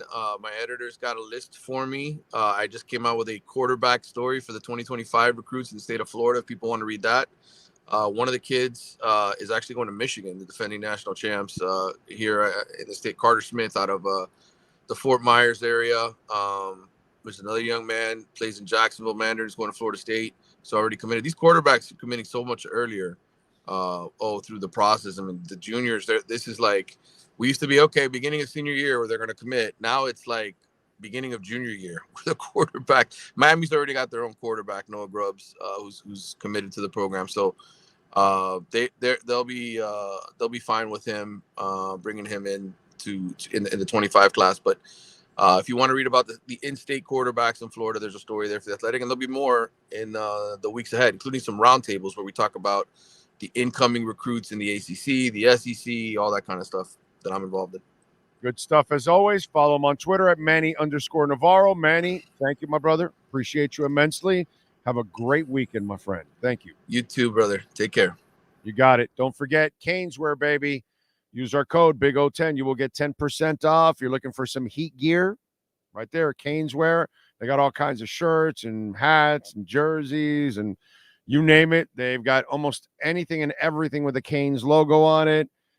Jackets, classic jackets, sneakers, neon signs for your bar with the Canes logo on it, man. I'm telling you, Brett and all the great people out there, Jeff, you name it, they know how to get it done at Caneswear. 2566 or 2655, I'm sorry, South University Drive in Davie. Marlins gear, Panthers gear, Heat gear, Inter Miami gear, all kinds of Inter Miami gear, jerseys, Messi jerseys, all of that, man. It's hard to see Messi play because, he gets injured, but at least you can buy his jersey. So there you go. You get a Messi jersey there at Caneswear, baby, and use our code BIG010 online or in person, and you will get 10% off. BIG010, and remember, online, when you order over $99, you will get free shipping. Caneswear.com. Welcome to Caneswear. New store, new items, same great experience. Family owned and operated since 2010, Caneswear has the latest merchandise from the Miami Hurricanes, Miami Dolphins, Florida Panthers, Inter Miami CF, and more. Come visit us at our store in Davie on University Drive, just south of 595, or online at Caneswear.com. Caneswear, the spot Miami fans shop. All right. And, of course, call our friends at Welt and Realm.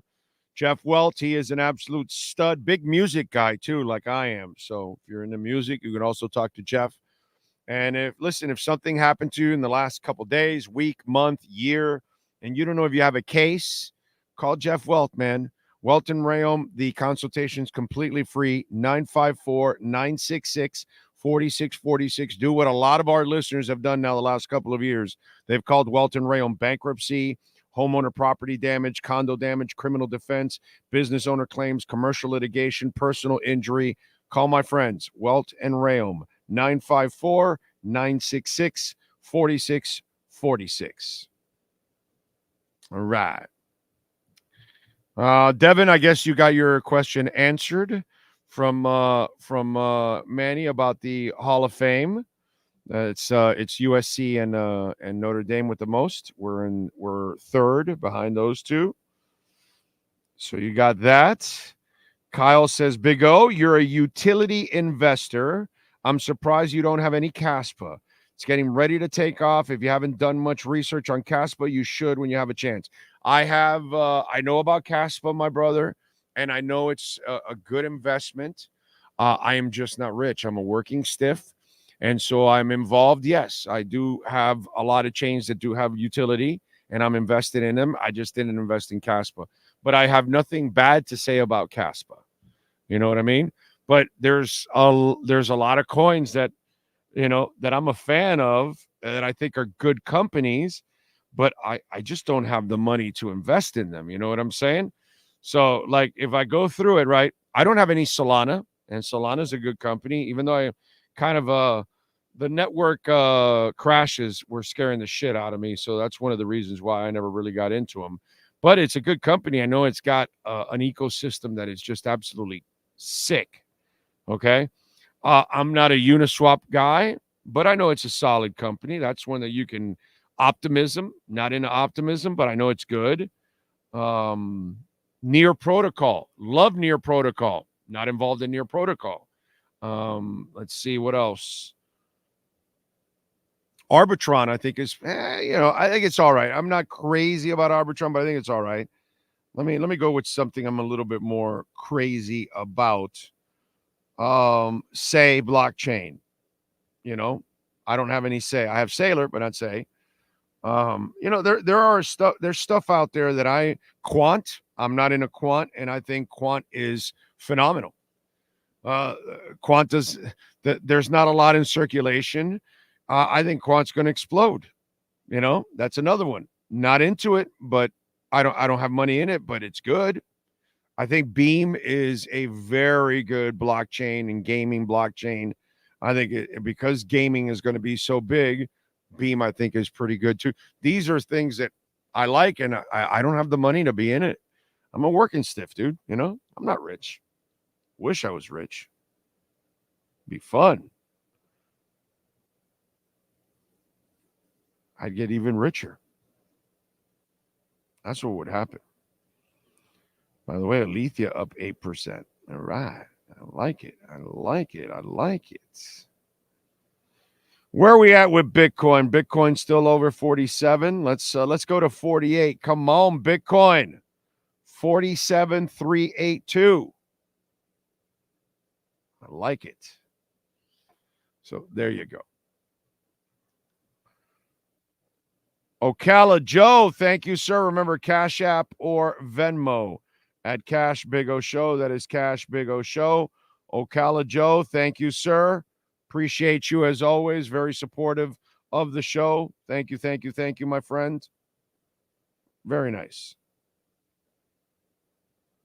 Cash App or Venmo at Cash Big O Show. That is Cash Big O Show. And remember, you can make a Bitcoin donation, which I love me some Bitcoin donations. That's the donation that just keeps on giving forever, which is a beautiful thing.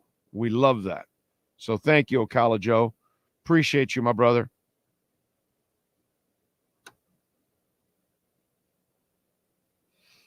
I saw a story that was pretty cool. And as a hardcore Dolphins fan like I am, and as much as I love the team, as a lot of you do, and root for it and want it to have incredible success because we're real fans and we really root for them.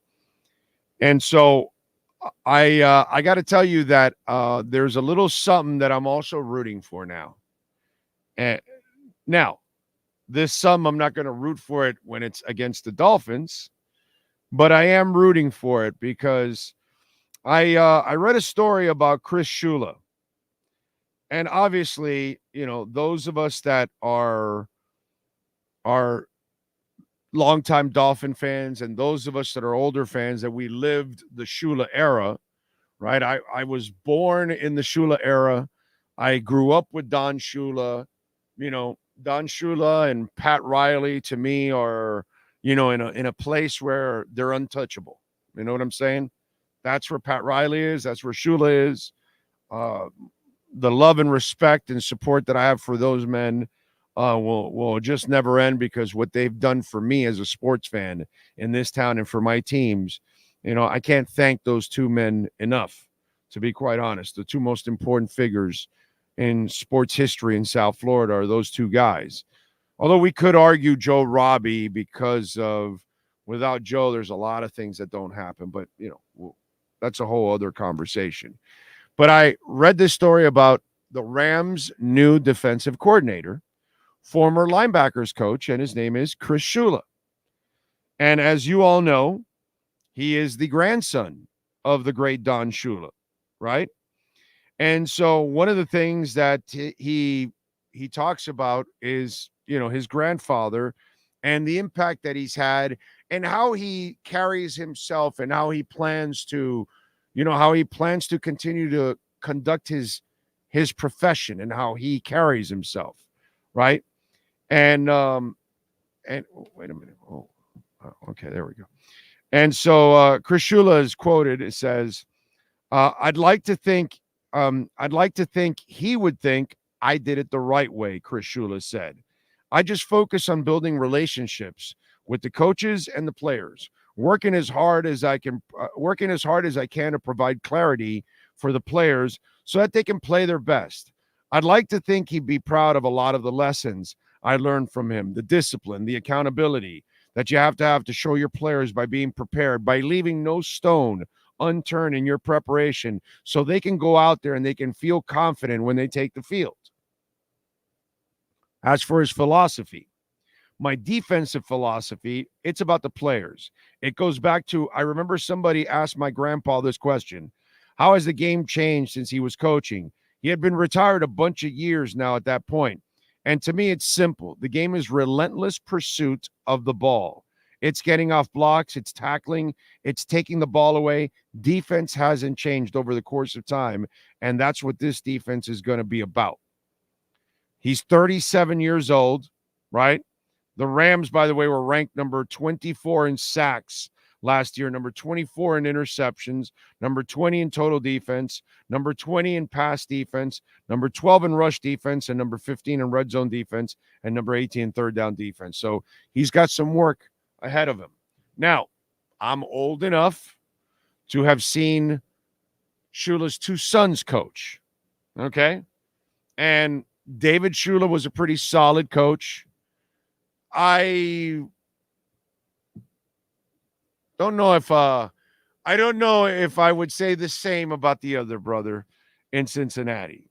Okay, I'm sorry. Mike Shula was a decent coach. David Shula, I know he got to Cincinnati, but I can't say I was impressed with his body of work ever in Cincinnati. So just because you're a Shula doesn't necessarily mean you're going to be great. Only one Shula has been great. That's Don Shula. Mike Shula was a decent coach. He did a decent job. David, So I don't know how good Chris will be. But I do know this. Because of what Don has done for us, I will be rooting for Chris Shula. Okay? I like how the young man carries himself. I got to be brutally honest with you. I had no idea he was in the league. I had no idea he was Sean McVay's friend since college, and he has been with him for 7 years. Had zero clue about that. Okay? Totally. And I got to be out front with you there on that one. I didn't know. Didn't know that Don Shula had a nephew coaching in the NFL. But I will say this, unless the Dolphins are playing the Rams, I'll be looking at Chris Shula and hoping for the best and hoping that another Shula becomes a great one. Because that, my friends, would be incredibly cool, that the bloodlines are alive and well, and that modern day football has a new Shula to kind of, display. For me personally, that would be pretty cool. So I wish Chris Shula the best, and I will be rooting for him unless he plays the Dolphins, of course. Big O, do you have V-Chain and Jasmy? I'm buying in. Yes, I've had V-Chain for 3 years now. I've had Jasmy for, God, I don't know how long it's been, but probably somewhere in the 9 months range or something, maybe a year. Not exactly sure, but yeah, we got. I got Jasmy down at its low, and then I bought V-Chain. I had V-Chain in the 5, 6, and 7 cent range initially. Then after all this dip, I took advantage and bought it in the 1 cent and 2 cent range a bunch to lower my average. So now I will sit patiently. Although I will tell you this, I think V-Chain is more about late 2024 into 2025. That's one that I think will be one of my later in my portfolio. I think that will be one that will be one of my last ones to kind of explode, to be quite honest. So I while I've been invested in it, I'm also very well aware that V-Chain is a slow builder and it probably will take a while. Okay? So there you go. Let's see. Ender Fireplay. Thank you for the super chat, sir. Appreciate you big time. Roy Benitez says, let's go Bitcoin and ETH. Hells to the yeah. King Chile says, exactly same, was born in the Shula era also. There you go. Thank you, Joe Thomas, says Rosendo. No doubt Joe Thomas deserves a lot of love with Beathard and some of those guys, and And young also early on, too. Oh, talk about a small world, says Ocala Joe. My wife went to school with you at Hialeah, and I went to school at Miami High like your wife. Isn't it a small world? Yep. Finns play the Rams in L.A. next season. We got to get Big O and Sean out there for that one. That would be cool. That would be good. I will never deny a trip out to the West Coast. Love visiting the West Coast. Devin says, Big O, do you think Richmond Webb will get elected to the Hall of Fame? I think he will never get in. I think he will never get the love and respect that he deserves, unfortunately. Yeah. And he deserves to be in. But you don't have the big success. They hold it against you, dude. It like sucks. Really does. Hall of Fame stuff. Let's go over a couple things. I got no problem with Julius Pepper, Dwight Freeney, Patrick Willis, Randy Gradishaw, Steve McMichael, Devin Hester, Andre Johnson. Really good class overall. The Reggie Wayne stuff, as you all know, and if you didn't see it before, we'll show it to you again. But Reggie Wayne was not happy that he didn't make it into the Hall of Fame. This was his tweet. Okay? All right? Current mood, and that's it. And I don't have a problem with that. And that's cool. And did he get snubbed? Yeah. Will he get in? Hell yeah. He'll get in. I don't know if they didn't want to put 3 Canes or 2 receivers. They did put 2 defensive ends and Peppers and Freeney. So whatever. You know what I mean? But maybe the receiver thing, they didn't want to put another receiver in there or a 3rd Cane. I don't know what it is. I'll tell you the bigger problem I have with the Hall of Fame yesterday. I told you with the award show, my biggest problem was the whole Joe Flacco comeback player of the year. That's bullshit. Baker Mayfield by miles is the comeback player of the year, and it's not even close. I'm sorry. But can I give you something that has nothing to do with the Miami Dolphins? Okay, I'm just being objective here. That's all I'm doing. How the hell did Antonio Gates not get into the Hall of Fame yesterday? It was his first shot at the Hall of Fame. If I've ever seen a first ballot Hall of Famer at tight end, it's Antonio Gates. It's Kellen Winslow. It's Tony Gonzalez. It's Travis Kelce. It's Rob Gronkowski. It's Patrick Willis. I know what first ballot tight end Hall of Famers look like. Why are we disrespecting the man? I'd love to know why the hell we're disrespecting one of the greatest tight ends to ever play the game. Why are we making him wait to a second year? He is elite of the elite.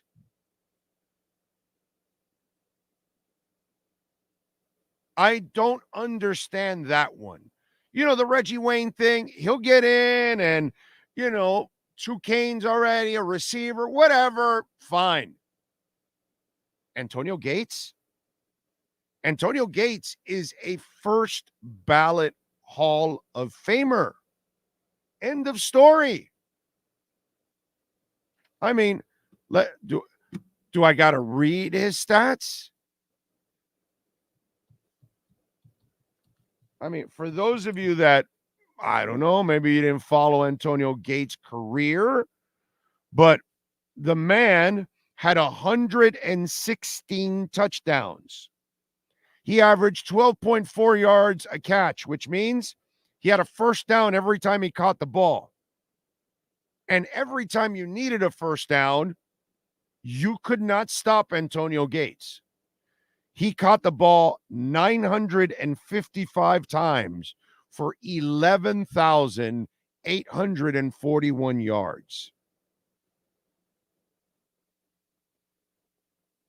As disgusted as I am with the AP and their writers and their voters for not giving Baker Mayfield, who was head and shoulders above everybody for comeback player of the year. This is the other crime that I did not understand.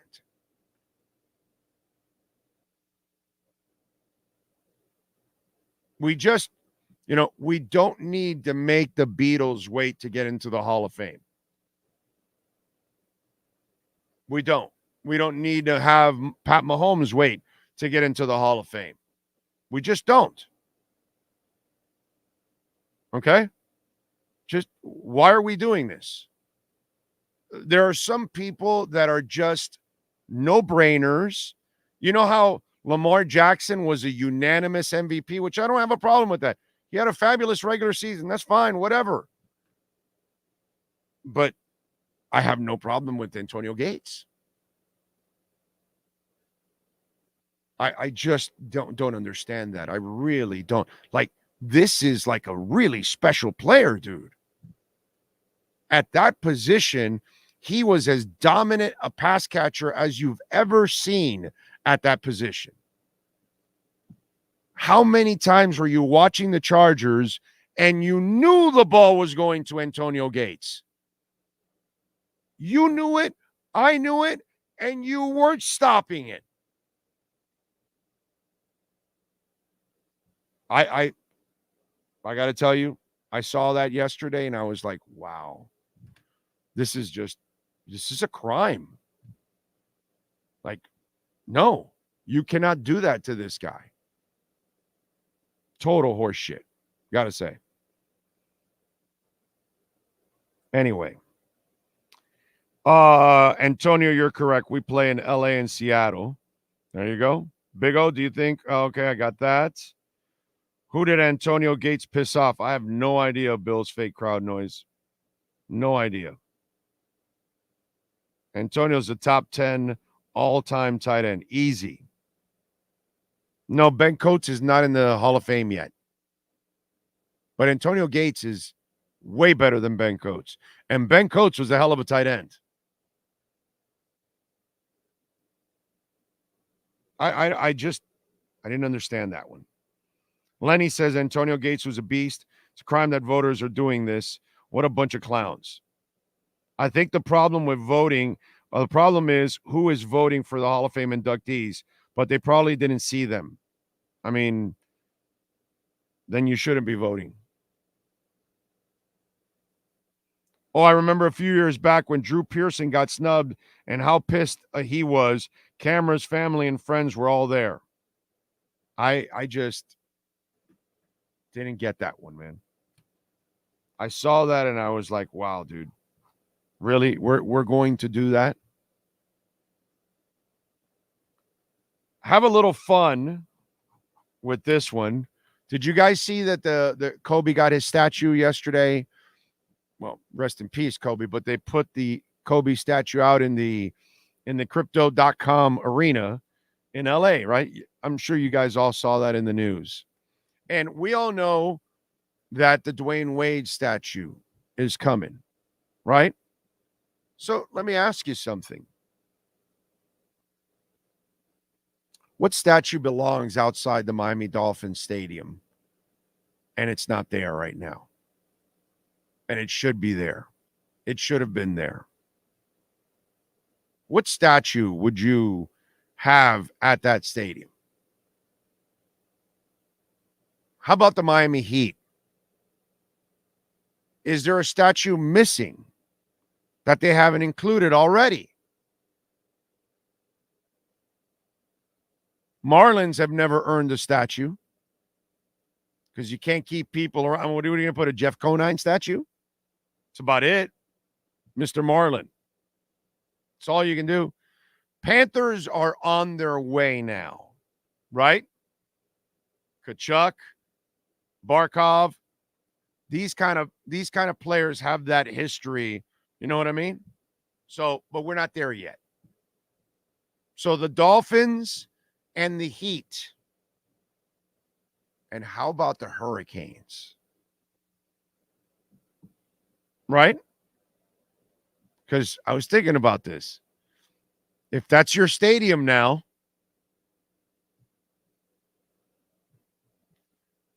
we can include a couple Hurricane statues. Okay, if we're not going to put it there, then let's go put it in a Green Tree practice field.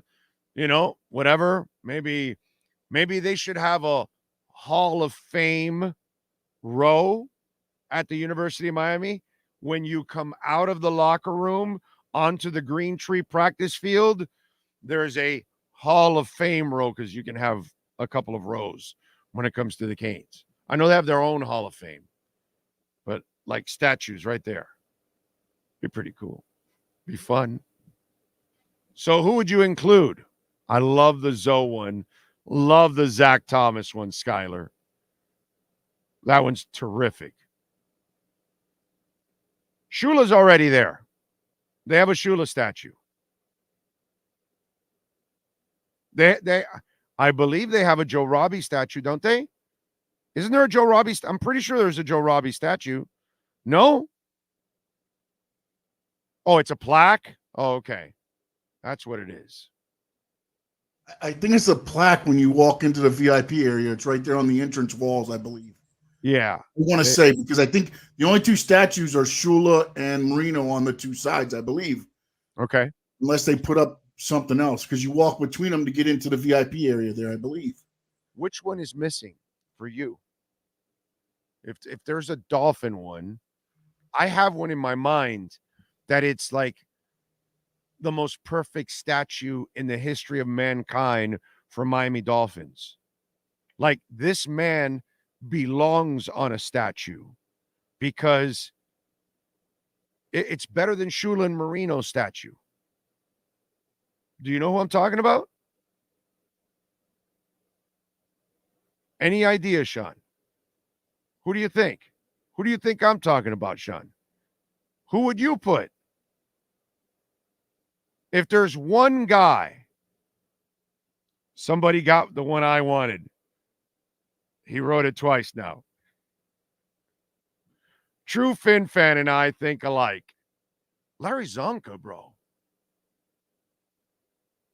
How do we not have a Larry Zonka statue outside of Hard Rock Stadium?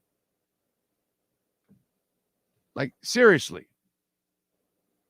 That nobody in the history of the Miami Dolphins is better suited to be honored with a big ass statue of a nasty looking dude that just wanted to punish you in Larry Zonka. That would be I think that would be something that so many Dolphin fans would clamor to, because especially with the older fans, Zonka is one of those guys that is, man, he is loved. Like, big. And then Marx Brothers, a statue of the Marx Brothers. You know what I'm saying? That'd be pretty cool. Now, we don't do the Riley statue because he's not retired yet, Sean. Is that what we're doing? Is that what we're doing? Right? I got to say, the Riley statue better be the biggest statue in Heat history. I'm just saying. Nobody has meant more to that franchise than that dude. Jason Taylor would be a terrific one. I like that one. No, Blackwood Brothers don't deserve it, but, it's fun if you want to do that. Dougie Fresh says, if I fund your Sammy's lap dances and Dairy Queen dogs, will you come stay with us next year at the Senior Bowl? Yes, I will. But I thought Sammy's was closed. Sammy's closed years ago on Airport Boulevard. There's another location in Pensacola, I guess?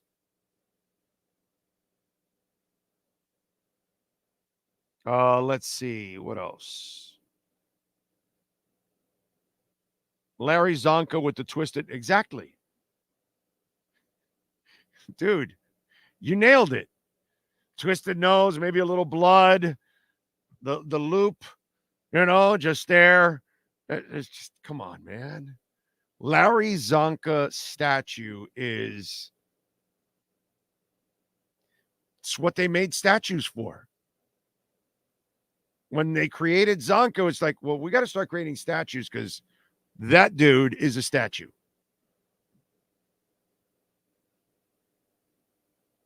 He was the most dominant running back in the league at his time. Yep, he was. Just carrying 4 or 5 guys. Freaking awesome. Marlins, Luis Castillo. Crash Jensen, I love it. I love it. So when sports and business collide, we like doing something called the KSDT CPA Sports Business Report.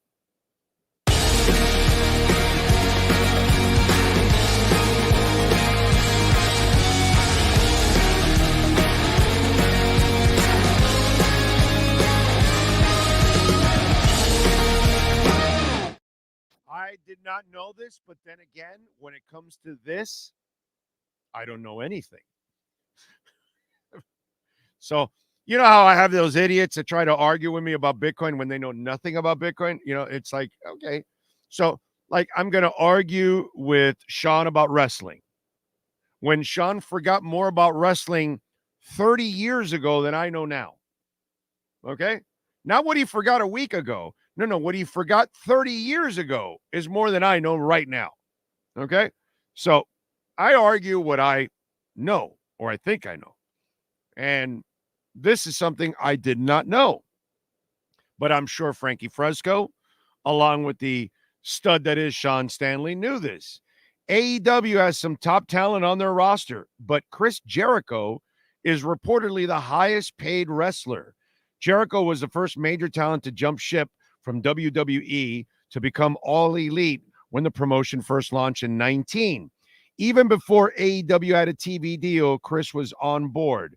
According to Dave Meltzer of Wrestling Observer Radio, he may not be the only OG AEW star, but he also happens to be the highest paid talent on the roster. Meltzer mentions that he's talking about the February 6th edition of AEW Dynamite.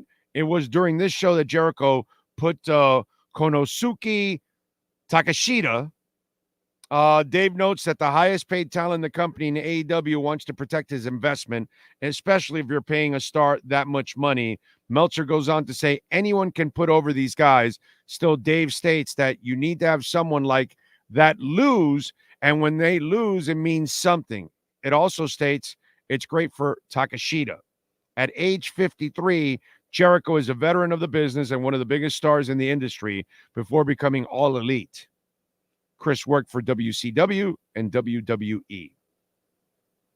So, Sean, I ask you, if he is the highest paid, do you happen to know the number? Because that's the one thing it doesn't mention in the article. Apparently, he doesn't have the figure. Now, is that figure depending on how many matches you are in throughout the year or something, or what's the deal? Walk me through this. No, it's just a set nowadays. Again, back in the old days, yes, it was figured on where you were on the card, and it broke down a percentage of how much you made of the house that night. Now it's just excuse me, jeez. Now it's just based on a basically you sign like Cody Rhodes signed a 3-year $9 million deal with WWE. He gets $3 million a year regardless. Okay. AEW doesn't have to put out the figures because they're technically a privately owned company. Okay. And they did when they first started, I don't know if they're still doing this now because they've gone very hush on their pay scale. They were doing what they called a tiers. So your years in the business represented on how much your pay scale would be, which is why Jericho was one of the highest paid guys. And plus, he was also paid because of his name. Now, the thing also is AEW has a payroll, but then they did the same thing WCW did. So there's other companies that the cons have. Some of the bigger names are getting paid from those companies because AEW's budget is what it is. And that's what WCW did. When Hulk Hogan came over, Hulk Hogan was not signed to WCW. He was signed to Turner Broadcasting. Same with some of the other guys, the bigger guys in the NWO. So that's how they got out of. That's why when the contract sold to WWE, only a handful of wrestlers actually showed up on WWE TV because they didn't have Hulk Hogan's contract, and he was getting paid all the big money from Turner still. So why show up on WWE TV for less money? I'll just keep getting paid the big money, sit at home, contract expires, boom, he shows up on WWE TV. Okay. So, that's the reason why nobody knows the number, because AEW doesn't have to put it out there, because technically now they're privately owned, so you don't have to throw it out there. Whereas WWE is publicly owned, so everything's kind of free record. Okay, there you go. When sports and business collide, baby. And if you need your taxes done, call our friends at KSDT CPAs. They can help you out. Call them 305-670-3370. Even if you're in crypto, they can help you out, and they can help your business year-round, give you the guidance that you need. A top 200 firm by Forbes, KSDT CPA. This has been the KSDT Sports Business Report. KSDT CPA is one of South Florida's largest and one of the country's fastest growing accounting firms. KSDT is recognized by Forbes as one of the top tax and accounting firms for 2022. KSDT CPA is a full service firm that also excels in crypto. Visit online at ksdtcpa.com or call 305-670-3370. Coming up, we're going to tell you and tell you why TUA haters get exposed.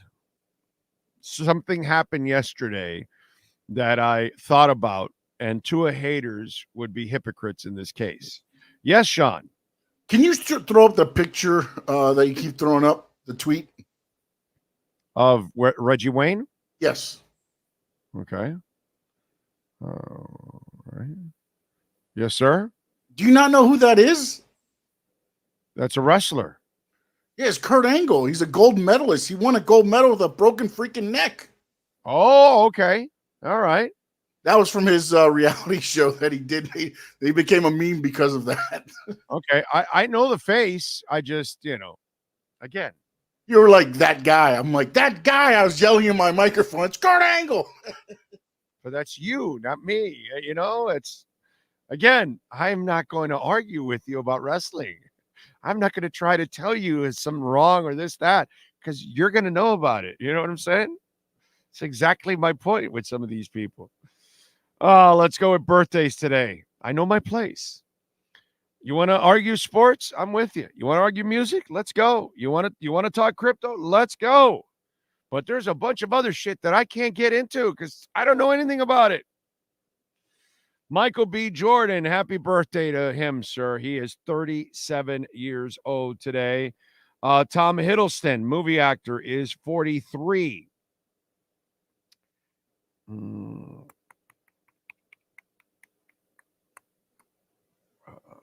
Joe Pesci is 81 years old. Saquon Barkley is 27 years old. He could be a free agent. Dolphins could get a running back like that. Let's see, but I doubt they would trade and give a big contract. So he would have to be released. They're going to try to trade him first.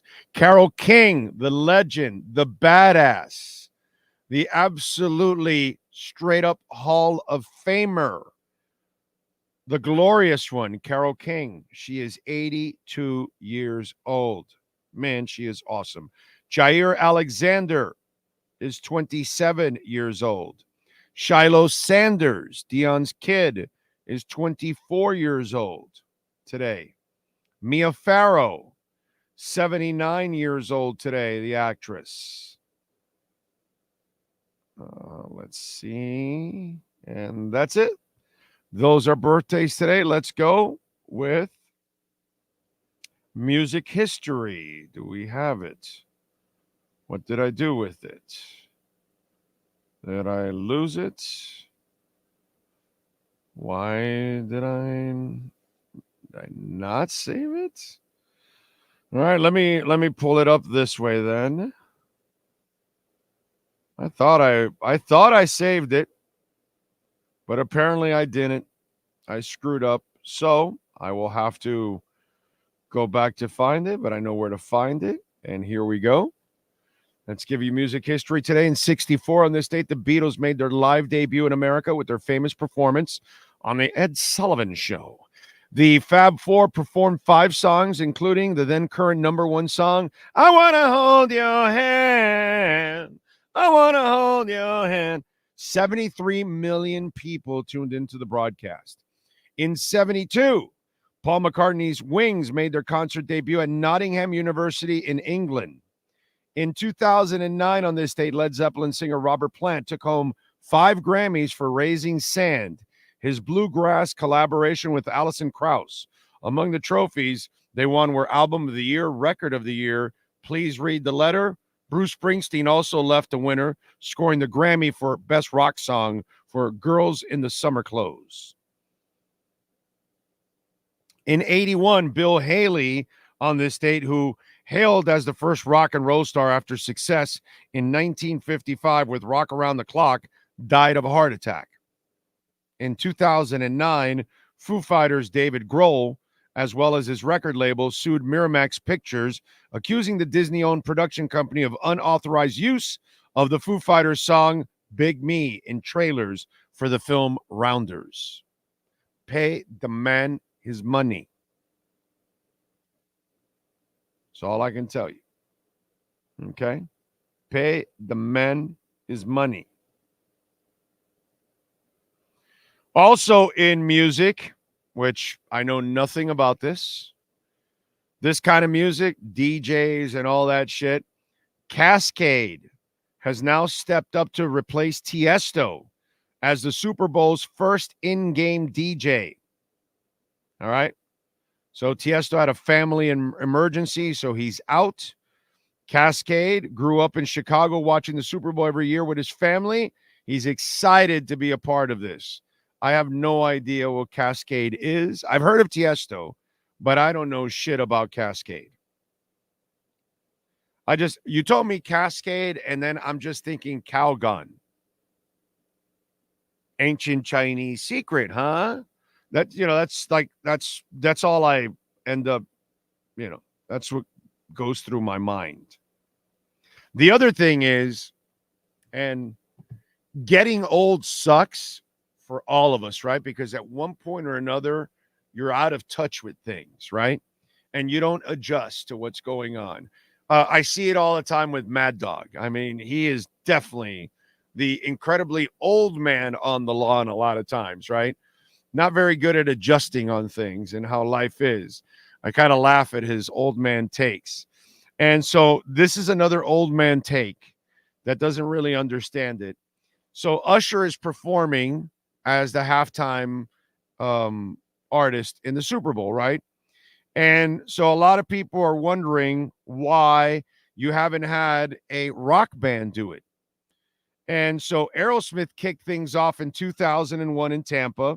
U2 took the stage later in New Orleans in the Super Bowl. Sting was a special guest in 2003.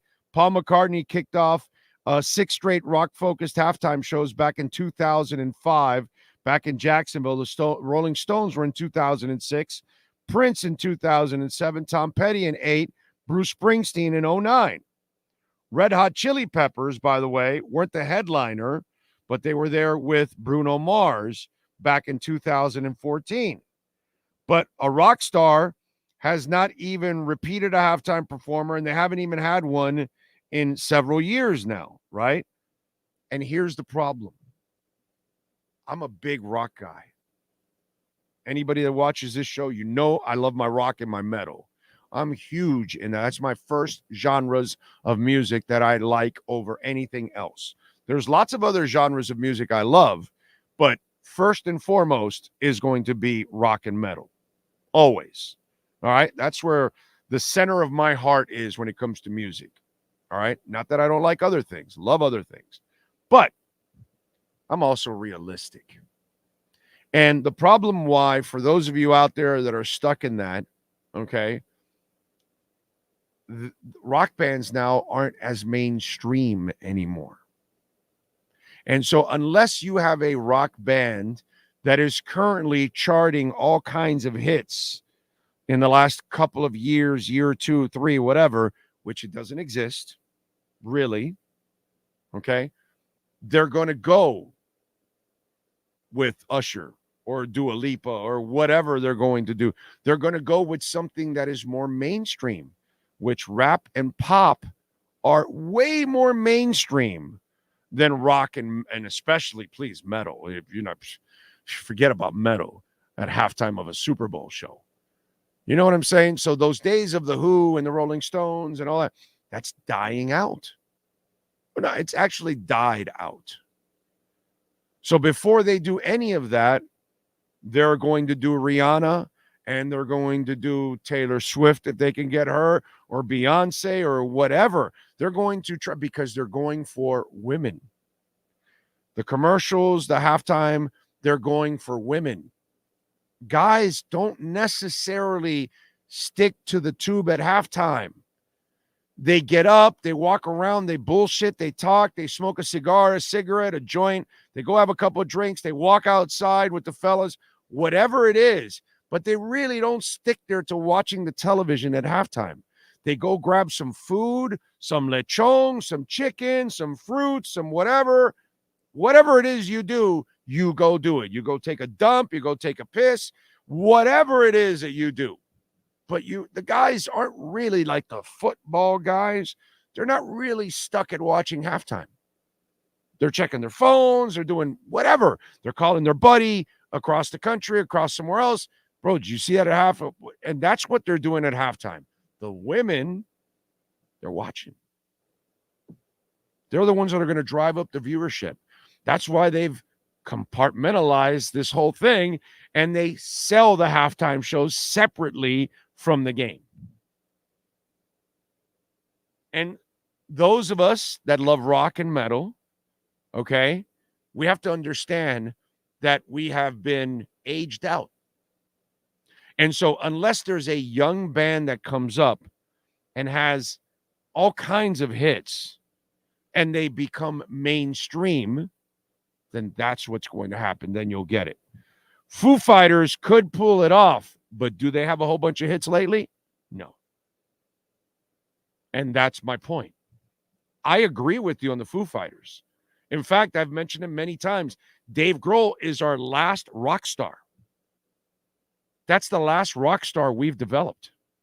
We don't have another rock star after Dave Grohl. That's how crazy it is. So I agree with you that Foo Fighters would be great, but right now they're not mainstream in the sense that they don't have a couple of hits in the top 10, top 40. And that's what they're looking for. So you need to be a rock band that is currently successful in the mainstream in order to break through that threshold. If you're not doing that, I don't think we'll see another rock or metal. Definitely not a metal band, but maybe a rock band. So just wanted to give my 2 cents. By the way, welcome back to Mike Zimmer to the NFL. Because the best part about having Mike Zimmer as the defensive coordinator for the Dallas Cowboys is his girlfriend. And if you don't believe me, just go look at what that 70-year-old man picked up. NorCal. Tool doesn't have a song short enough to do a halftime show. Them playing Hush at halftime would be sick. Yes, it would. Usher is the same time period as Foo Fighters. Yeah, I know, but he's more mainstream because the women love him and all that, and the R&B and the pop and, you know, the dancing and everything, the entertainment side of it, man. I'm telling you, we have been aged out, not priced out, not a bias. All right, we've been aged out, and I think people need to come to that realization. Okay. Let's get into the TUA haters, and I'm going to give you an example of, you know, TUA haters are not believers in the kid, right? And, well, you know, you're not winning playoff games, and you're not taking the team to the Super Bowl and those kind of things, right? And so you hold it against him, right? That's what the TUA haters are doing, right? They're blaming the one person on everything going on. Okay? So the Tua haters over the years have clamored for other quarterbacks, right? And one of the guys that a lot of you have clamored for as Tua haters is Lamar Jackson, the hometown guy. But see, here's the thing about Tua haters and why they're hypocrites, and a lot of them are phonies. So what do you think a Tua hater would do? Those of you on the chat board right now, what do you think a Tua hater would do if his quarterback is Lamar Jackson and keeps losing in the playoffs? Has great regular seasons because it's hard to prepare for that offense, but he shits the bed every time in the playoffs. This year they got by a rookie quarterback and a rookie team having success in Houston, and then he shit the bed against a real team and a real quarterback like he normally does. So while the Tua haters would clamor for Lamar Jackson, what would they say after the fact? After every year, no matter if he won his second MVP last night, which well-deserved, whatever, all that, does it mean anything in the playoffs? Absolutely nothing. But the funny part is that the people that hate Tua and clamor for Lamar Jackson, if Lamar was here and shitting the bed every time in the playoffs, what would they say?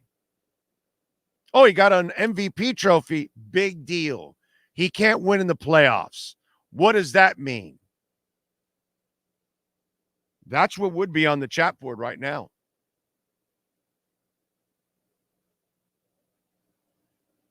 Because I find it hilarious. Oh, I want Lamar Jackson. I want Lamar. Okay, you want Lamar Jackson, but he never wins in the playoffs. Yeah, he can run like the wind, but he can't throw you to a championship, as it's been proven over and over and over and over again. It's a fun offense for the regular season. It really is. But there's 2 MVPs. What do they mean if you can't win in the playoffs?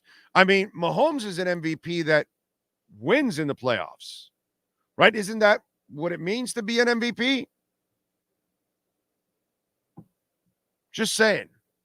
Because I love the people that clamor for Lamar Jackson, but the same people that rip into Tua would be killing Lamar Jackson even today. If he was a Miami Dolphin and he won the MVP for the second time, but he's constantly getting eliminated in the playoffs and, you know, throwing those interceptions and making bad mistakes at bad moments, those of you that are Tua haters, you would be killing Lamar. You would be assassinating Lamar. Okay? Shows the level of hypocriticism. We'll make up a word of you Tua haters. You'd all be burying Lamar Jackson right now. Absolutely burying him. Cash App or Venmo. Cash Big O Show. That is Cash Big O Show. Cash App or Venmo if you ever want to make a donation. Big O, I think you two would be a great halftime show. They've done it before. But, you know, I'm a U2 guy. But they've got to have hits, and it's got to be on a roll at that moment. And they don't have that right now.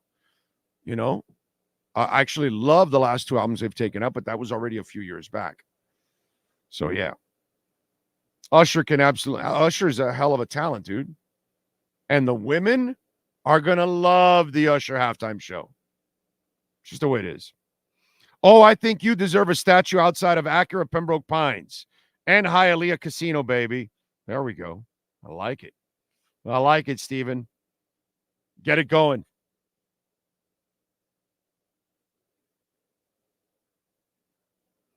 My wife has asked me a couple times, when is Usher performing again? I'm like, it's called halftime show during the Super Bowl, honey. It's not a concert. Oh, and it'll be this Sunday?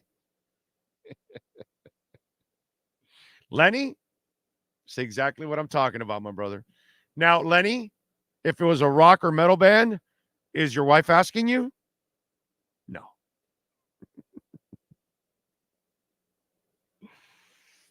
Oh, let's see. Oh, Tua is a good quarterback, not elite. Is a good quarterback going to win us a championship when the roster isn't? Nobody wins without a roster that isn't stacked. So that's kind of wrong there, Troy. Everybody wins with a stacked roster in the Super Bowl, Troy. That's kind of why you got to the Super Bowl. You know, if you can name a shitty team that a quarterback carried them to a Super Bowl win, I'd love for you to name it. I'd love to hear that one, Troy. You got one? Should I put some pressure on you? Like a block? Because it's a stupid statement, Troy. Every team that gets there is great and loaded. That's why they got there. Nobody gets there with a shitty team and it's only a quarterback. This is not like some pickup league or something that you might have heard of. It's called the NFL. Everybody's stacked when you get to the Super Bowl.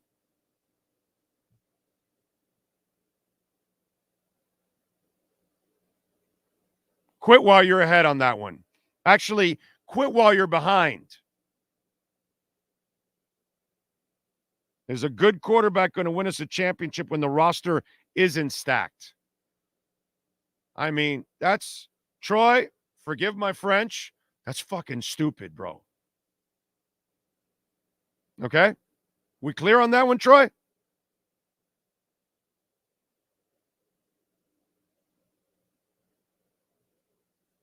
Yeah.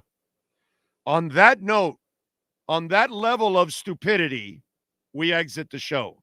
We thank Cameron Wolf and Manny Navarro, as always, and Sean Stanley, the man, the myth, the legend, that knows how to get it done. Please take care of yourselves out there and don't get too close to Troy Ortiz. That stupidity may rub off. We'll see you on Monday. Be good out there. Chiefs win Sunday. Be good.